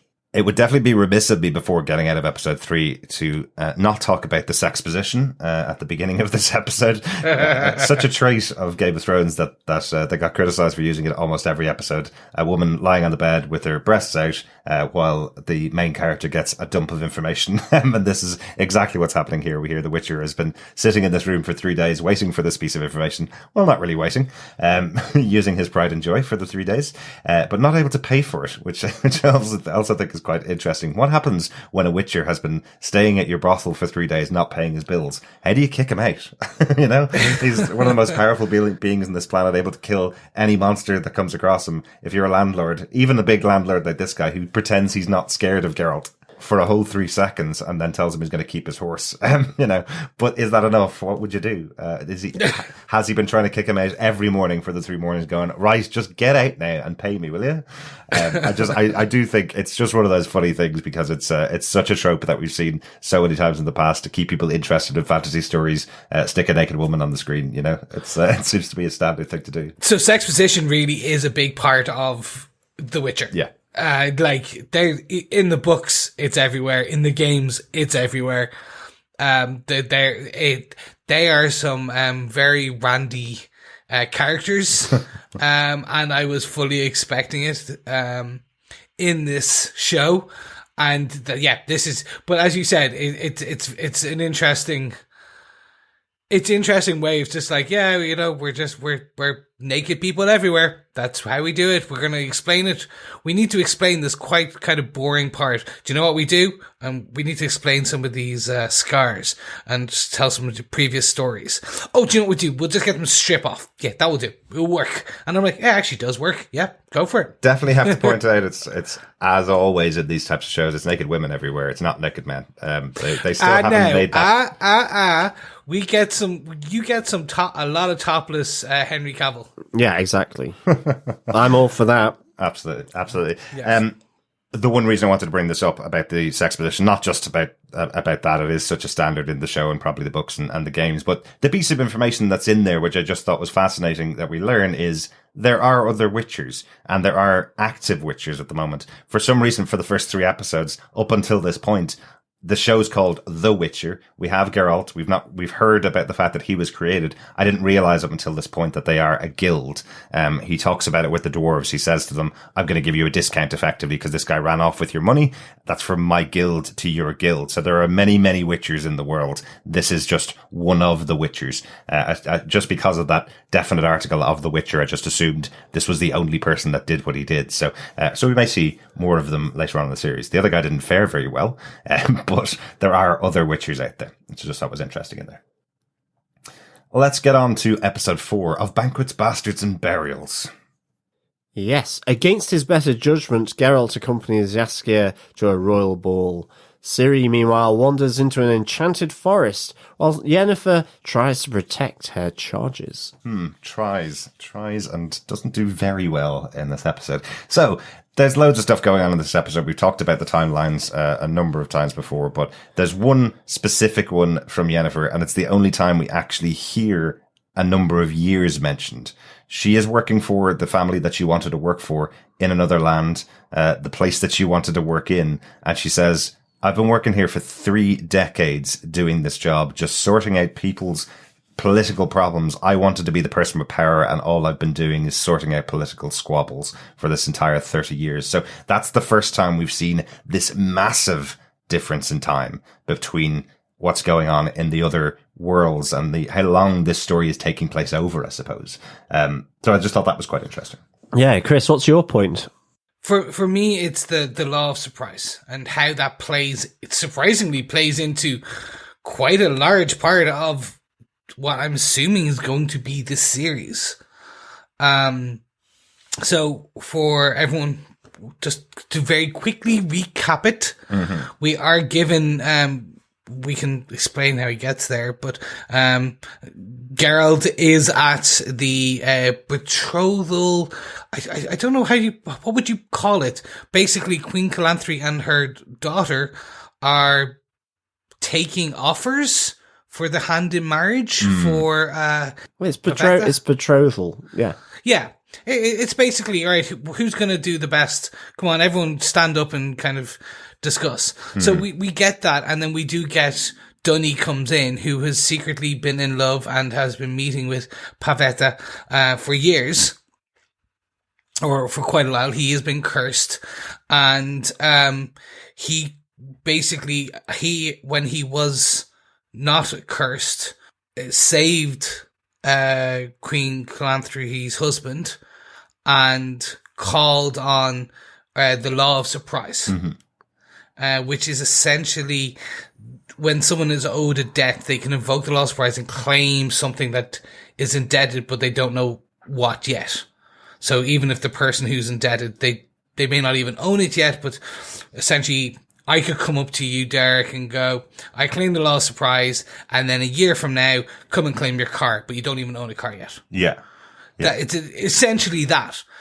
But Dunny had claimed the law of surprise on Pavetta, and was going to use it, but it turns out they were deeply in love and everything was fine. Well, he chose not to use it when he realized that what he was saying was, I'm getting your daughter. He chose not to use it and then decided to meet her out when he wasn't a hedgehog or were hedgehog, as I've written into my notes, which is actually the opposite of what he is.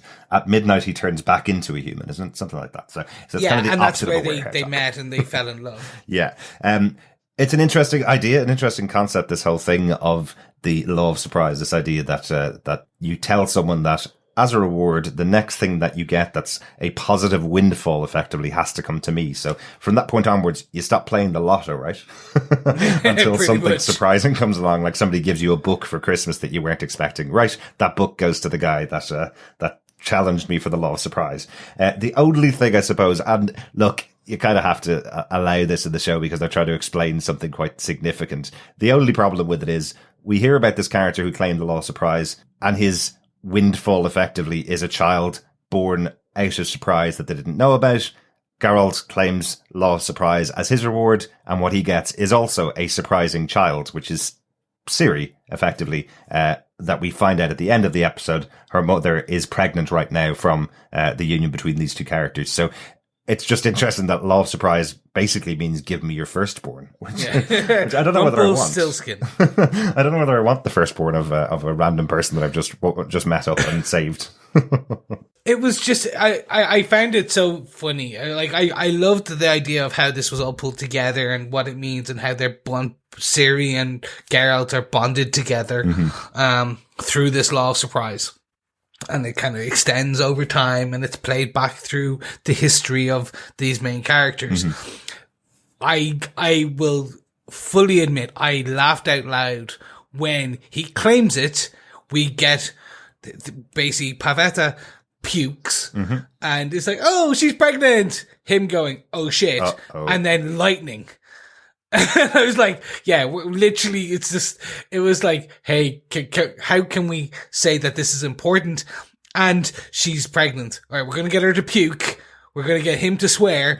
And we're going to have lightning and thunder as an effect to go, da, da, da. It was just kind of like, okay, yeah, you're leaning into the high fantasy here, kind of. Like, it's just, yeah, it was a choice and I went, it was funny. Well, if you can't do it in this show, you can't do it in any show, right? It's true, yeah, exactly.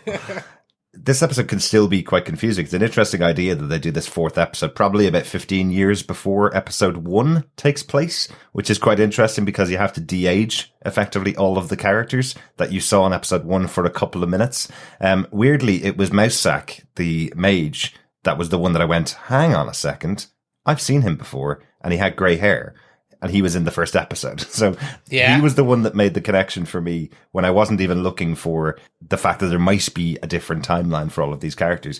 And I'll be honest, when I heard Geralt come in and call him Mousesack, I thought that was a joking name for him. It's only when Ciri calls him Mousesack later on you realise that's his name. I was like, Mousesack, that seems like an insult. I was really happy at how they did this because they do explain like why Calanthe has her husband who talks about her daughter, not our daughter, her daughter, in the first episode, and also then mention like with Ciri in the room, and they're not talking about Ciri, and you're like, they explain this in this episode, with the characters there, but you also again you get these nice little tidbits of information with like. The sacking of Karen Morin is discussed between Mousesack and Geralt, right? And that is essentially Xavier's Institute for Witchers. Right. It's their home, it's their training ground, it's where they were. So what we're hearing in this, to a degree, and I'm sure it's going to come back later, is that essentially it's already been sacked. They've been attacked. Witchers are basically, no one trusts them already, but it's happening at this point in the timeline. So I'm like, interesting. Yeah, it's just, it's so interesting to me about now we know there's multiple timelines.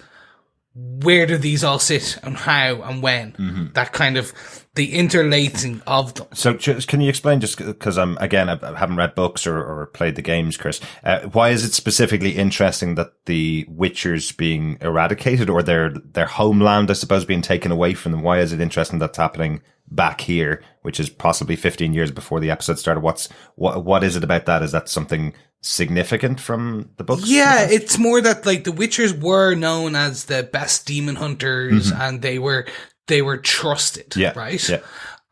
And I essentially, I don't want to give away too much, but at a point they were turned against. Right. Think of them, and they mention mutants because they are mutated to be able to basically do what they do, use the magic that they use, the swordsmanship, the power, the strength that they have. They have been mutated, and that happens in Kaer Morhen. And essentially this was the Xavier Institute. And this is a point people have already turned on them. Yeah. And they then become a necessary evil where no one trusts them, no one judges them, but people use them as demon hunters. Yeah. But they were always at a point similar to the sorcerers and sorcerers, where Witchers were they were like the knights, and the sorcerers were the advisors, right? There was always the right hand and the left hand. So what we're saying here is that the sorcerers are already still going out and being part of each of the kingdoms and advising and being the secret hand.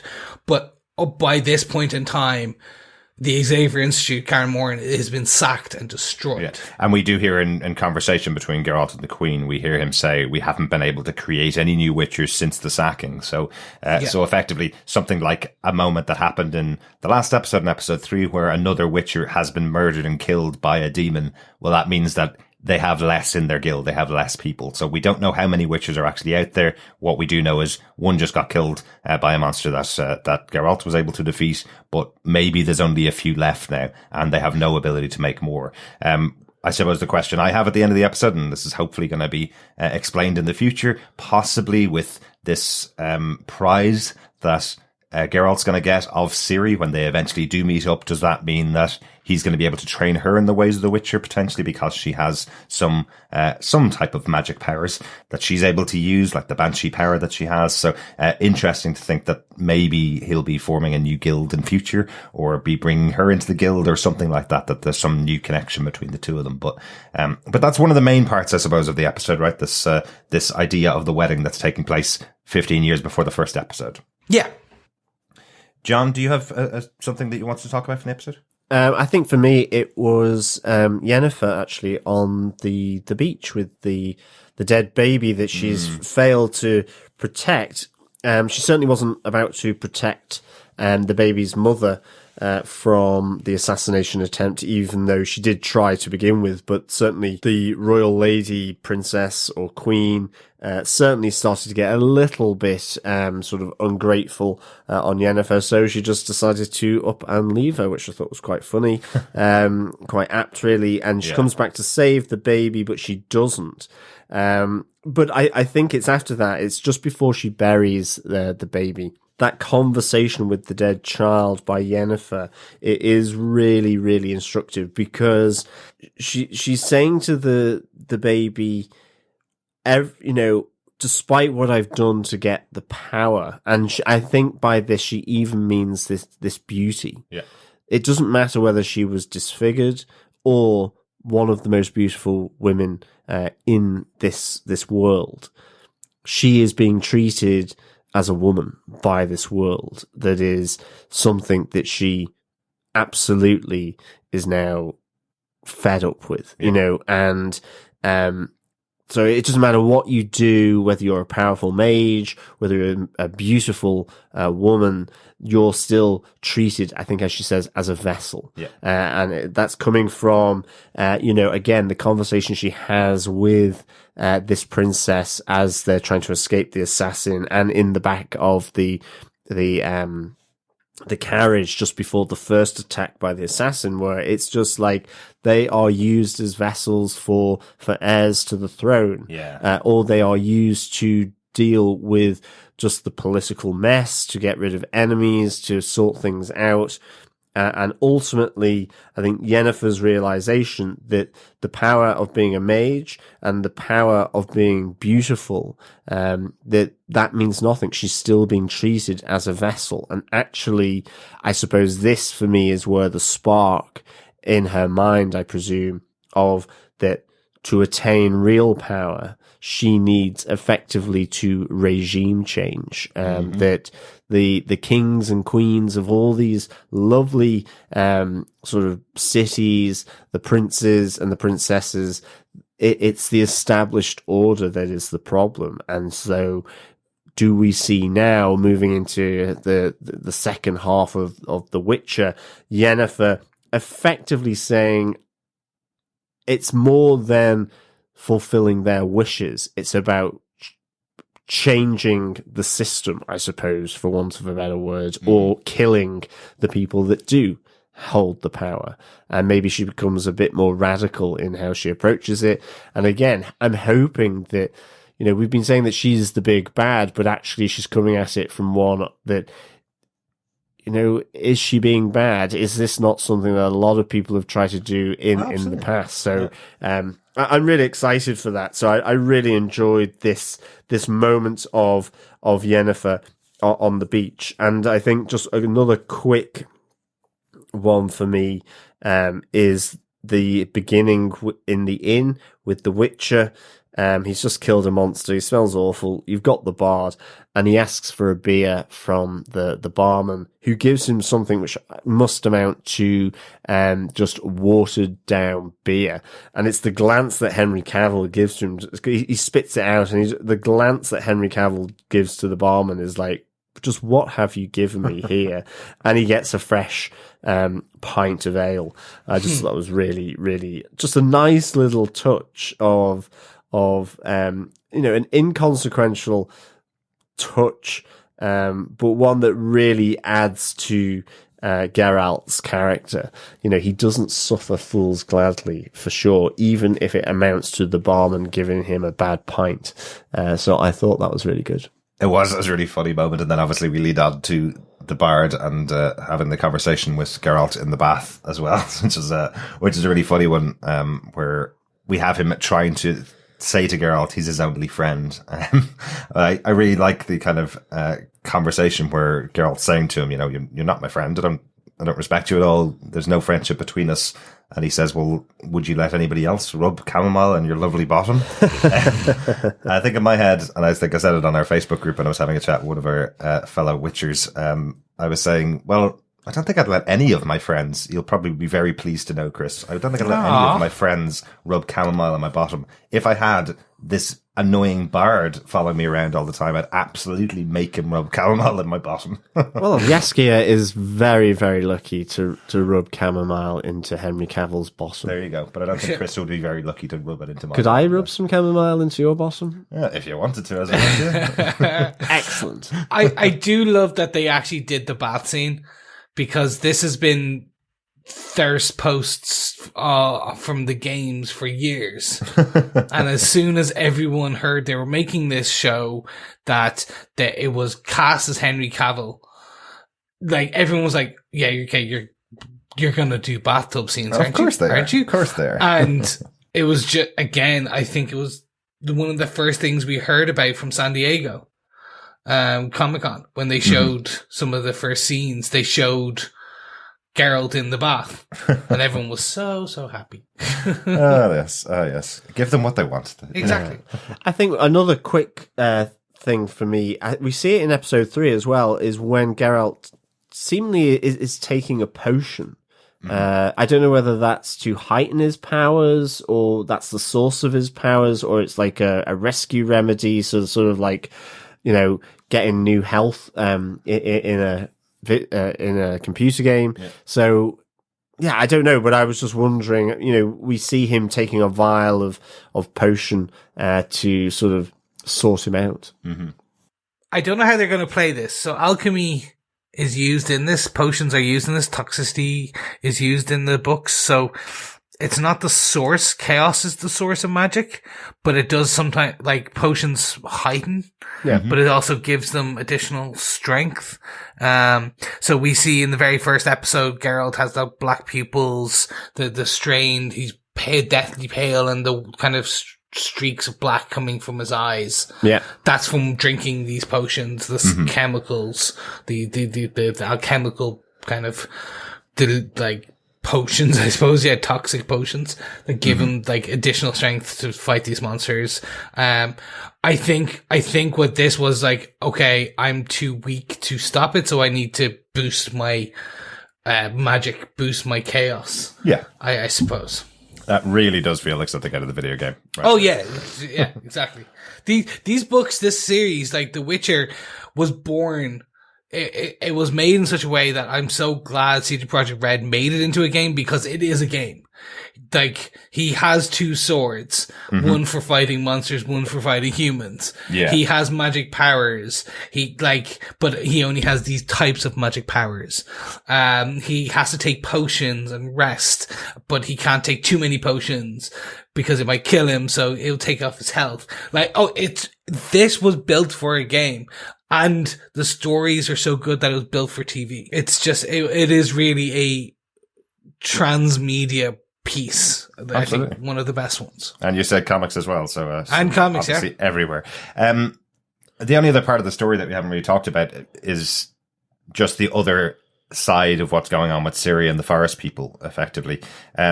They just seem like stoners. I just thought it was very funny where it's like, drink the water, everything will be fine. If you drink the water, you'll forget all about your past. And you look like someone that probably wants to forget all about their past. Yeah, but it would kill them if they meant them harm. So it's a bit of a double-edged sword. Oh, definitely. But I just thought it was quite an interesting little connection between the two.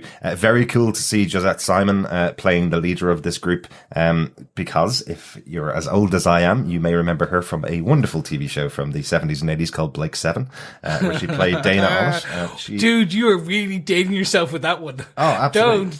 Don't date. Okay. It was a great sci-fi though. Tell me, Blake it was fantastic, and yeah, even I remember her from that. But like, oof, she's been in other stuff since then. She's been in tons and tons of stuff, but instantly I saw her, I went, wow, that's Dana, and she looks amazing. She looks wonderful after all of these years. It's great to see her. She could walk straight back on to the ship and be part of Blake 7 again if they ever remade the show. Really cool to see her on there. But I suppose Ciri's story for me is probably the least interesting so far. It's a kid on the run.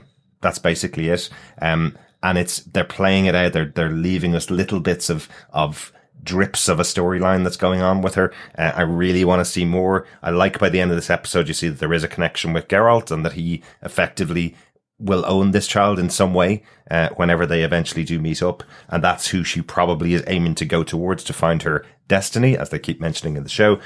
So I'm hoping that her storyline will take off a bit more as we get into the end of the season and maybe into the next season. But at the moment, Child on the Run story, we do get that great moment where, Ciri has to go to the source of the forest of Brokilon Forest, and she has to drink from the tree. So I mean, real echoes of Lord of the Rings, and the Ent people, and the Galadriel in the forest of Threndriel, and all of that kind of stuff. But I love that it kind of takes her to that spaced out zone where she's in a desert with the tree, this kind of like tree of life, just asking her, "What are you, child?" What a great way to finish this first half of The Witcher. Yeah, it is a nice, as you said, it's a nice way to finish the first half, because that's what it feels like. By the end of this first half, these first 4 episodes, and if you think of this as part 1 and part 2 of the season, we've been given a lot of information and a lot of exposition now, that we're starting to understand the origins of people. We understand that there's multiple timelines. We don't know how they fit together, but we understand there's multiple timelines. We understand who the bad guys are, who the good guys are, to a degree. So it is that finality, but it's that question of, and actually, I'm going to echo both of you. The tree of life saying, "Who are you, girl?" is what I'm with Derek, and like, she's the least interesting of the characters. So who is she? I know from the source materials who she is. I don't know how they're going to play with that, but who she is in terms of this show, I'm finding interesting. As I said, I think it's just because it's being so slowly drip fed is probably the reason why I'm kind of going, oh, okay, just give us more information about her. Yeah. I love the fact that she's got this banshee power. I think that's cool. And I think it's interesting that the forest wants to know who she is and what's important about her. And now by the end of this episode, we know that at least she's connected in some way to Geralt. So we will definitely get more from her in the future. One thing that struck me was how close that tree of life, as you guys are calling it in the forest, how close it was to Stregabor's tree in the center of his kind of Eden palace in the first episode. It felt like there's some connection between the two, or whether he built his palace around a tree like that. We'll probably see more of that in the future of the show, but I just thought it was interesting because it looked so similar when I rewatched the episodes. So, gentlemen, I think we've discussed the 4 of them, so I think it's time to kind of just do a quick wrap up of how we felt about these first 4 episodes, the kind of how we felt about part 1 of The Witcher season 1. Because I'm talking, I'm going to take my time and continue talking. So what I thought is, I'm really happy with it. I think the one thing I would, if I have to, I don't have to be harsh, but if I did have to be, critical, if you will, what I do find is that I think with the multiple timelines, they kind of went a bit too deep into it, in that it's not until that I rewatched it for the first 4 episodes a second time that I went, okay, now I see where you dropped a few hints there and there, but you don't, it takes 4 episodes, a good 4 hours, a good chunk of, like, what's to call it, 3.5 hours to really understand. Oh, okay, these are happening at different times. I understand what the writers and directors were trying to do, what Lauren was doing, which was, I'm not going to drip feed you everything. Very much actually echoing to a degree of what we just went off, which is The Watchmen, which is in kind of Damon's wheelhouse, which is, I'm not going to give you all the answers straight away. Yeah. We're going to give you pacey questions. I think that they haven't answered enough questions and posed us enough while posing additional questions, if that makes sense. That's what The Watchmen did very well, which is over the first 4 episodes, they answered questions but gave you 10 more for every one they answered, to a degree. So I think there's a slight difference there, in that I think this multiple timelines, they could have given a few more hints and then potentially raised some additional questions. But overall, I really think they've done a good job. I'm interested to see where season 1 goes, how it ends. I'm happy with what they produced here, because this isn't something this is not an easy product to build, to write, to sell. Yeah. This is high fantasy. It has your elves, your witches, your warlocks, your magic, your knights, your monsters, your demons, your royalty. You've got your princesses, your princes. You've got all that stuff. And it's not as grounded in reality as a Game of Thrones is. Mm-hmm. Well, okay, aside from the dragons. But Game of Thrones didn't have the elves and all the kind of the magic and things like that. It just had dragons. This does have all the extra things.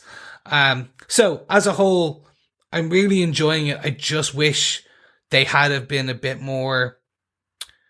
less stingy with the timeline piece, because I think that's what put off a good few people, especially from me talking to people about these first 4, especially Kelly. She fell out after 2 episodes because she just didn't enjoy it after 2 episodes. But I'm like, now that I've kind of teased her about what's happening, she goes, oh, that does sound interesting. Yeah. So anyway, that's how I feel. John, what about yourself?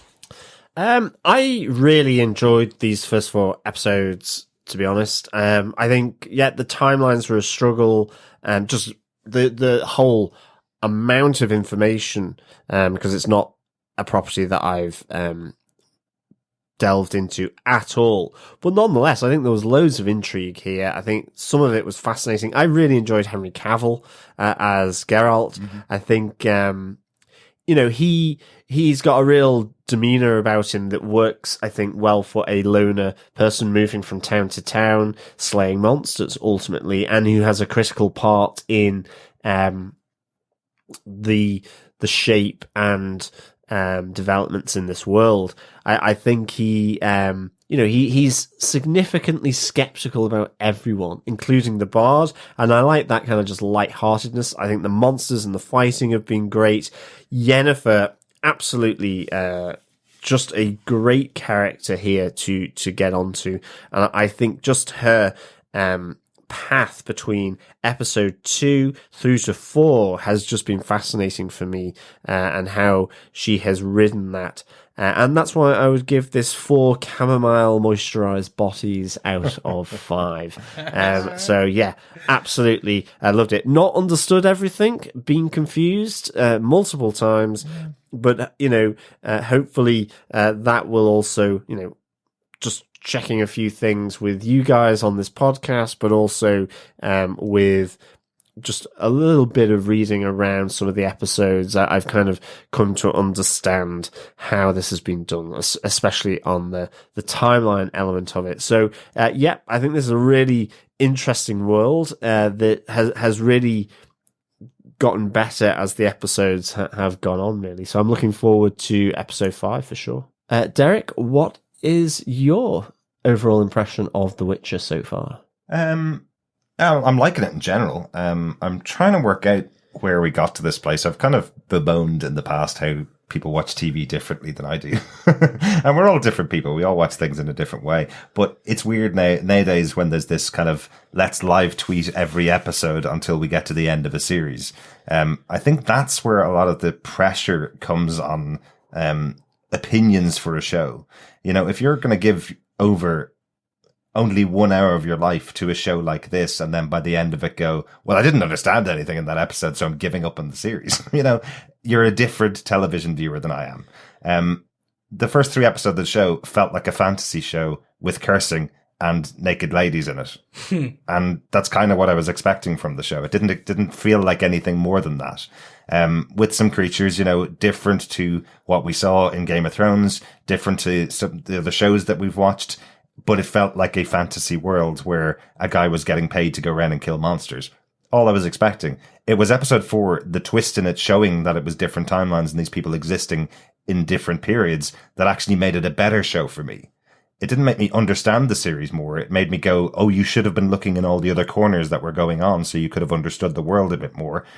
But I didn't mind, because I don't expect to go into any show with a brand new cast of characters that I've never heard anything about, knowing everything about them by the end of the episode. Hell, that's EastEnders, or Coronation Street, or One Life to Live. That's a soap opera that you know everything about all the characters after 1 hour of a show.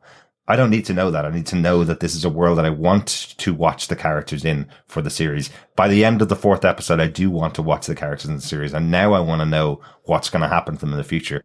It wasn't much more than the standard concept of a fantasy show for me after the first episode.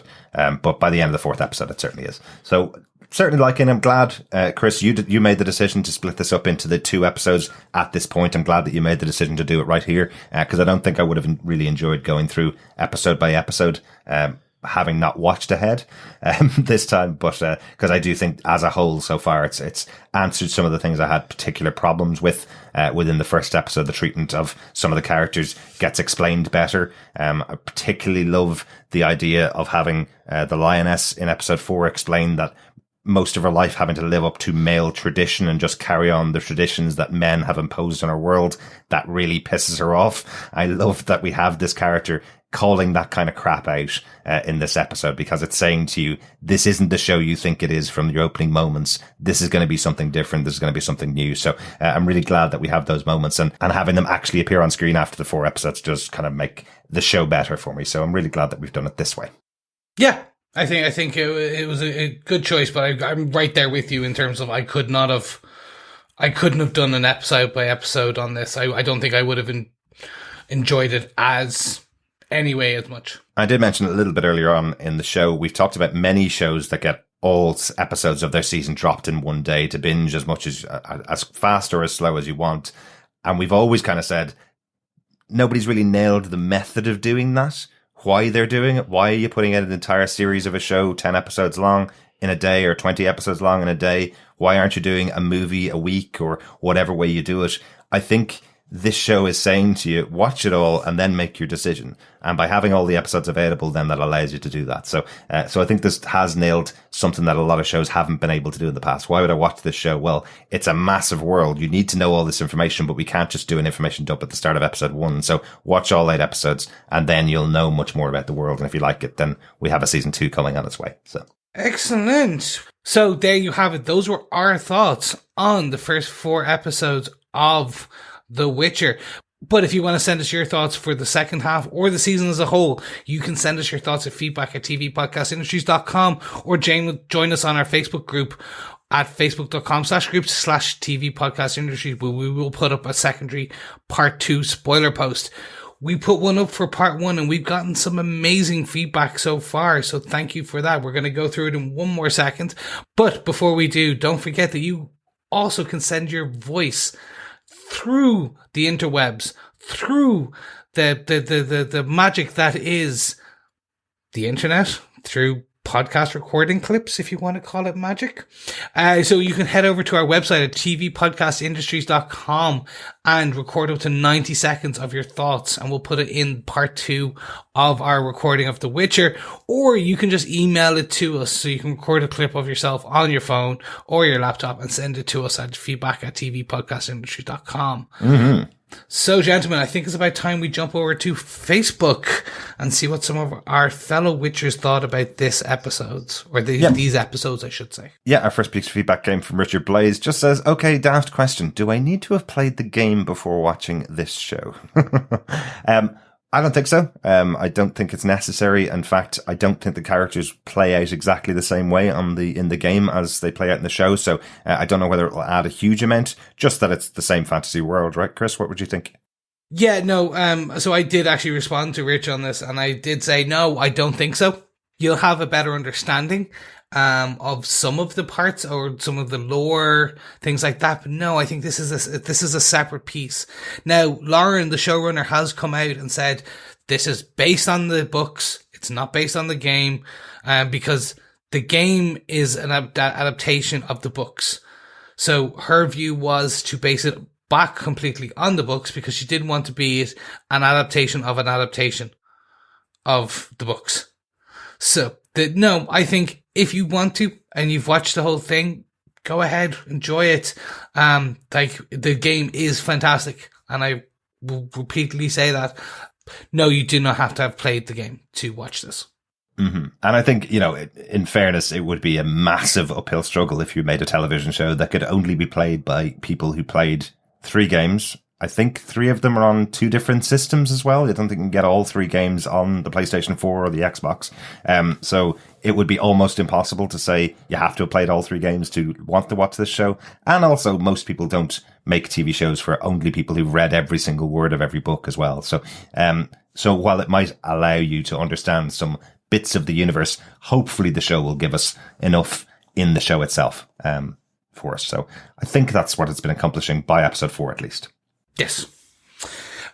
We then had a piece of feedback from Robert Phillips, Dr. Bob, who, when I put up a small gift to say, toss a coin to your Witcher, he went, "Oh, Chris, maybe this is your chance to sing again on the podcast with Patreon instead of Plenty." And I did. I fulfilled that promise, because, I can't even do it. I'm like, I have the vocal cadence and chops of a bird being strangled by I don't know what. Yes, it reminded me of episode 3 with the Striga and Yennefer. Exactly. That is, I am a Striga. It kind of reminded me of the Bard in episode 2, to be honest. But anyway, Amy Fitzgerald-Jura says, so far, not a fan of this series, but if you guys feel it's good enough to discuss, I'm all in. I was thinking of reading the books first, but screw it. Excellent, Amy. Yes. Thanks so much, Amy. That's really nice of you to follow along with this. If you don't like the show, I promise we're only doing this in 2 episodes, so you can skip these 2 episodes of the podcast. But thanks so much for taking it on board and watching it, because we said we were going to watch it. That's very nice of you. Yeah, absolutely. Yeah, Robert Phillips on episode 1 goes, Overall, enjoyed the expanse of the story laid out without many answers and lots of hints as to what might be coming next. I like the way they played with some fantasy tropes, the mysterious murmuring, if wizardry, the tavern and the stranger, but not struck on the misogyny that felt it was underlying the whole thing. Interesting. Thanks, Robert. Yeah, I certainly do think that this world is in a world where the society is misogynistic. Absolutely. Without a doubt, yeah. And I think certainly in episode 1, I think, there's not an awful lot explained there, but I think elements of that do become further teased out. And I certainly think that women generally in this world of The Witcher, are in a fight for those things. It's one of the things in episode 1 that we didn't really discuss in terms of the mage having this prophecy that that a woman is going to be coming to kill him. He seems to use that as a method of killing any woman that's anywhere near him. So that does kind of come across as misogynistic, but maybe the character is just misogynistic. You can absolutely have that in the show as well. I thought that was quite interesting that he is being allowed to just say, oh yeah, she was born under a certain sign, therefore she gets killed and slaughtered. I thought Renfrey was one of the most interesting characters in the show. It was a real shame when she was gone in the first episode. I thought she was a really good, challenging character to have beside Geralt. I'd love to have seen them maybe adventure together in the future, potentially. I think Geralt also would have liked to have been adventuring with her in the future too. Yeah, absolutely. I thought that was an interesting little peek into a potential relationship there of The Witcher and Renfrey. Robert continues with, I also wasn't overly keen on the obsession in episode 1 with mutation and failure or evilness or being outcasted. There's enough discrimination through difference in the world without making it there in fantasy. Absolutely. I think in many respects, though, I do think it's fantasy. It is born from the reality, unfortunately. If you think of Tolkien and the First World War, or industrialization, that's what his starting point from his perspective was. I've not read the books. I don't know where it's coming from. I don't know the author, but certainly, whilst fantasy is separate, a bit like sci-fi from maybe a normal fiction novel, normally the best ones do come from tackling themes that are happening in the present day and putting it in a new dimension through a different world of fantasy or science fiction. Yeah, and I think one of the things that is always known with fantasy is it starts with the tropes. I think I mentioned that earlier on. So it starts with those basic tropes, and hopefully we'll take them in a different direction as it goes on. Yes, absolutely. I can't agree with both you said. Yeah, so thank you so much, Bob, for your episode 1 feedback. Although I do believe you've got some episode 2 feedback as well. Yes, I might as well take that just to keep with the flow. Yes. Robert on episode 2 goes, the bard is quite an offset to the not so subtle theme of how disfigurement and disability are to be overcome. The mute boy and the girl with scoliosis and facial asymmetry, the servant with achondroplasia who gave up the boots, the withered hand, almost got me to stop watching. Only the pretty are heroic. But Geralt does allow us to see through this. He doesn't kill the goat man. He acknowledges the ethnic cleansing the elves have suffered. The rectoress turns the beauties into eels. Istred appears to fall for Yennefer. Maybe perfections are not all they are proposed to be. Still, do we really need another hunky white bloke to save the day for the unfortunate? Is he a saviour or an ally? Well, I think that's the... for me personally, a hunky white bloke, or just a hunky bloke, actually, like Henry Cavill, that's good to see. But certainly, yes. I think, I just don't know as such where or how this goes till the end of episode 8. So, I think Henry Cavill also is a bit of an outsider as well. I think, he is a special type of species in a world where humans also distrust him. So it's not someone as such who's coming from a place of privilege. He is eking his way through to build up coin, to have a living, despite most people effectively resenting him unless they need to use him to destroy a monster, in which case he has the perfect skill set. So I think I'm not too sure he is that hunky white bloke of, say, I don't know, some other films or TV that come to save the day, even though he is a hunky white bloke in physical form. Absolutely, yeah. One of the things that is interesting that John mentioned right at the beginning of the podcast, this whole story generally is told from the perspective of Geralt. What's interesting here is we have 3 main characters, 2 of them female, one in Ciri and one in Yennefer, both telling completely different stories, and those 2 characters are not being saved by Geralt. They're doing their own thing and not being saved by anybody else. They're moving through their stories under their own power. They're not being guided and not being saved constantly. So what they effectively have done with a female showrunner, it seems, is created a show around a cast of characters rather than it just being centered on this one person going through saving people effectively. So yeah. The one thing I will say is very much that, but again, I'm slightly, I have the burden of external knowledge, but the character of Ciri and Yennefer and Triss and the books of The Witcher, the source material, the games, has always had a very strong female presence, a very strong female characters. So Yennefer herself is more than a match for Geralt. Geralt does not save for all time. It happens the other way. Ciri is the same. So there is very much a strong female power behind this. Yes, Geralt is the big, hulking, muscular Henry Cavill. But he is the knight, but he's not the knight in shining armor, if you understand what I mean. He's not the one who comes in to save the day. Yeah. He is the knight who saves villages, but not the damsel in distress. Yeah, and it's also an adaptation. You couldn't really do the show without having Geralt at the centre of it. Yeah. Yes, yes. An odd thing. Otherwise, you might as well create a brand new fantasy show, I suppose.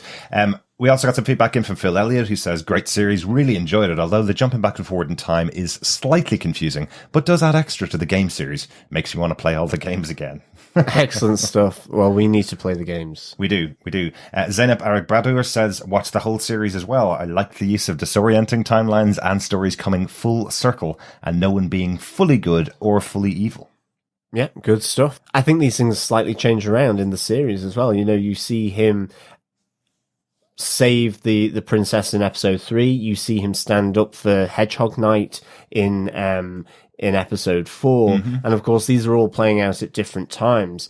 So I think it'll be interesting how the disorientating timelines and stories, maybe just how they do focus ultimately in the end. Yeah, absolutely. Yes, I will quickly interlude at this point to say WitcherNetflix.com has just been sent to me. Essentially, I've been told what it is, so I'm not going into it. It is a map and timeline of the season 1. Yeah. So for those of you who have watched the full season, jump into it. It will explain everything, where everything is happening and when it is all happening. But for those who haven't, when we have watched the remaining 4 episodes, we will use that at the end when we're discussing, and we'll also see how we thought that came together. It came in the other day after it's been out. Obviously, the show's been out for about 20-30 days now. It came in the other day and I just closed my eyes instantly. All I saw was the headline and it spoiled something for me. So do not look at it if you have not seen the rest of the episodes. Continuing on with his discussion about the episodes, Robert Phillips says, episode 3, this one with its central themes of lack of choice over parenthood, or maybe motherhood in particular, also got me a bit cross. I was already a bit annoyed by the beauty myth that was being handled by the storyline. But then when it became an exchange between beauty and motherhood, I started to growl a bit. After these very frequently repeated myth of brother-sister incestuous rapes in a form of misunderstood romantic love, and it really took some effort to get to the end of this episode. I do hope the writers unpick some of these irritations. Interesting perspective on the episode, Bob. I think I saw it the exact opposite way for a lot of the episodes in there.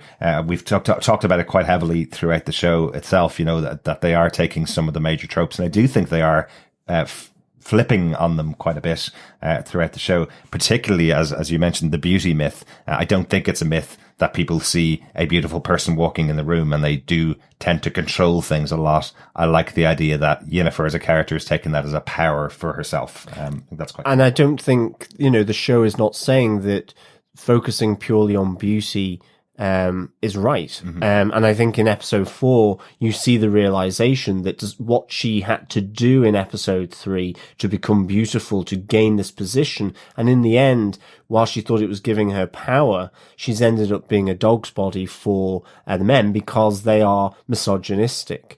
And that is inherent. And I suspect her view is that now the power that she must seek is for one of like change beyond changing herself. Exactly. So it'll be interesting. Yeah. Final bit of feedback comes from Rob Phillips as well, who had this to say about episode 4.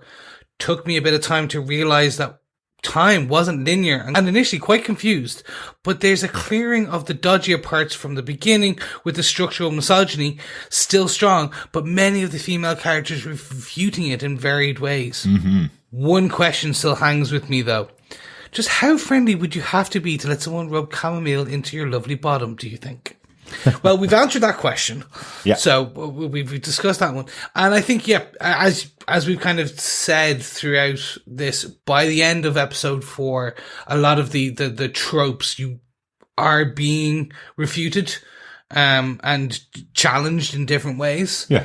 I think, as Derek put it best, you need to start with some of these tropes and then work your way from there. Yeah, I think the point is, this is the world the characters live in, and you want to see how they navigate that world and how they deal with the things that are going on in that world. Whatever those pressures and whatever those ideals are that are being upheld by other characters in there, what you want to see is the characters that you're following, and how they're dealing with them. So I think by the end of episode 4, we've now seen quite a significant amount of all of these characters, and hopefully over the rest of the show, we'll see some, payback potentially for some of the more gruesome things that have happened in this world that we've only heard spoken about, like the ethnic cleansing of the elves. Potentially we'll see the payback for that happening in the future. There's some intriguing things that I hope are going to play out as the show goes on, whether it be this season or next season. So, some really good stuff. But thanks so much for putting feedback in for each of the episodes, Bob. That's really good. Absolutely.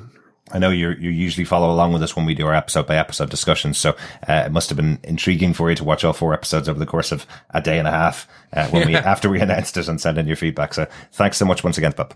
Yes, thank you so much, everyone, for sending in the feedback. And don't forget, we'll put up a post in the coming days with the part 2, the episodes 5, 6, 7, 8, for your feedback there. And we'd love to hear from everyone. Yes, we'll be recording our second part of our Witcher podcast next week on the 19th of January. So make sure you get your feedback in by the 18th, and we'll hopefully be able to talk about it in the next episode, our final episode of The Witcher. Yes, but then we have some interesting stuff coming up in 2020. Most importantly, for those Trekkies out there, we are going to be recording our podcast on Picard from the 25th of January. Yes, it'll be a weekly drop on CBS and Amazon Prime. So it's going to be an interest. So we're doing a weekly drop on that, and we look forward to you checking us out and following along with us there. But in order to do that, you must subscribe to all of the Nilfgaardian or, oh my god, I forgot the name, or Witcher. Yeah, you can be Nilfgaardian, you can be a Witcher, you can be an elf, whatever. Wherever you subscribe to your podcast, whatever type of affiliated podcast catcher you listen to or use, or you could just head over to tvpodcastindustries.com where we link to everything there. But you can also toss a coin to your Witcher, to your podcaster. Oh, Valio Patreon. Oh, Valio Patreon. Yes, and as a thank you for the Patreon, you'll be getting these Witcher episodes a couple of days early. And, of course, you'll be getting our ever thanks and our love. And just, we'll shout you out. You'll be helping us by keeping our podcast servers up. We love doing this. We love having you about. You can't afford to toss us $1, toss a coin to your podcaster. That's okay, and we understand.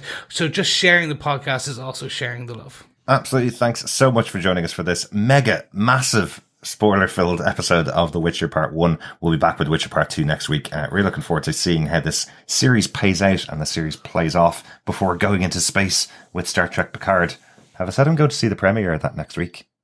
No, you haven't. No, you haven't. Yes, I'm flying over to the UK to see the premiere of Star Trek Picard in Leicester Square where they do the premieres of like Star Wars and stuff. That's really exciting. It'll be excellent stuff. Yeah, get to see it about a week before it comes out on Amazon Prime and on CBS All Access in the US. So very excited to see what's going to be like. One of my favorite sci-fi characters of all time, really, Captain Picard.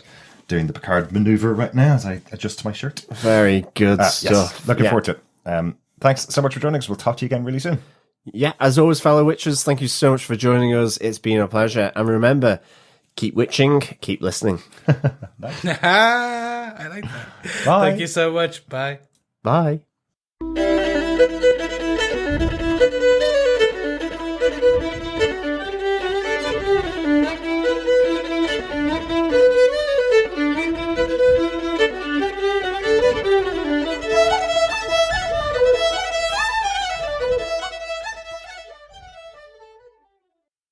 She sees the Cintran flags on the horizon and goes straight for them, and then she feels like she's going to be saved by them, effectively. But we find out that the Niflguards, Nilfgaardians. But we find out that the Nilfgaardians? Yeah, that's Nilfgaardians. To write it on every fucking page.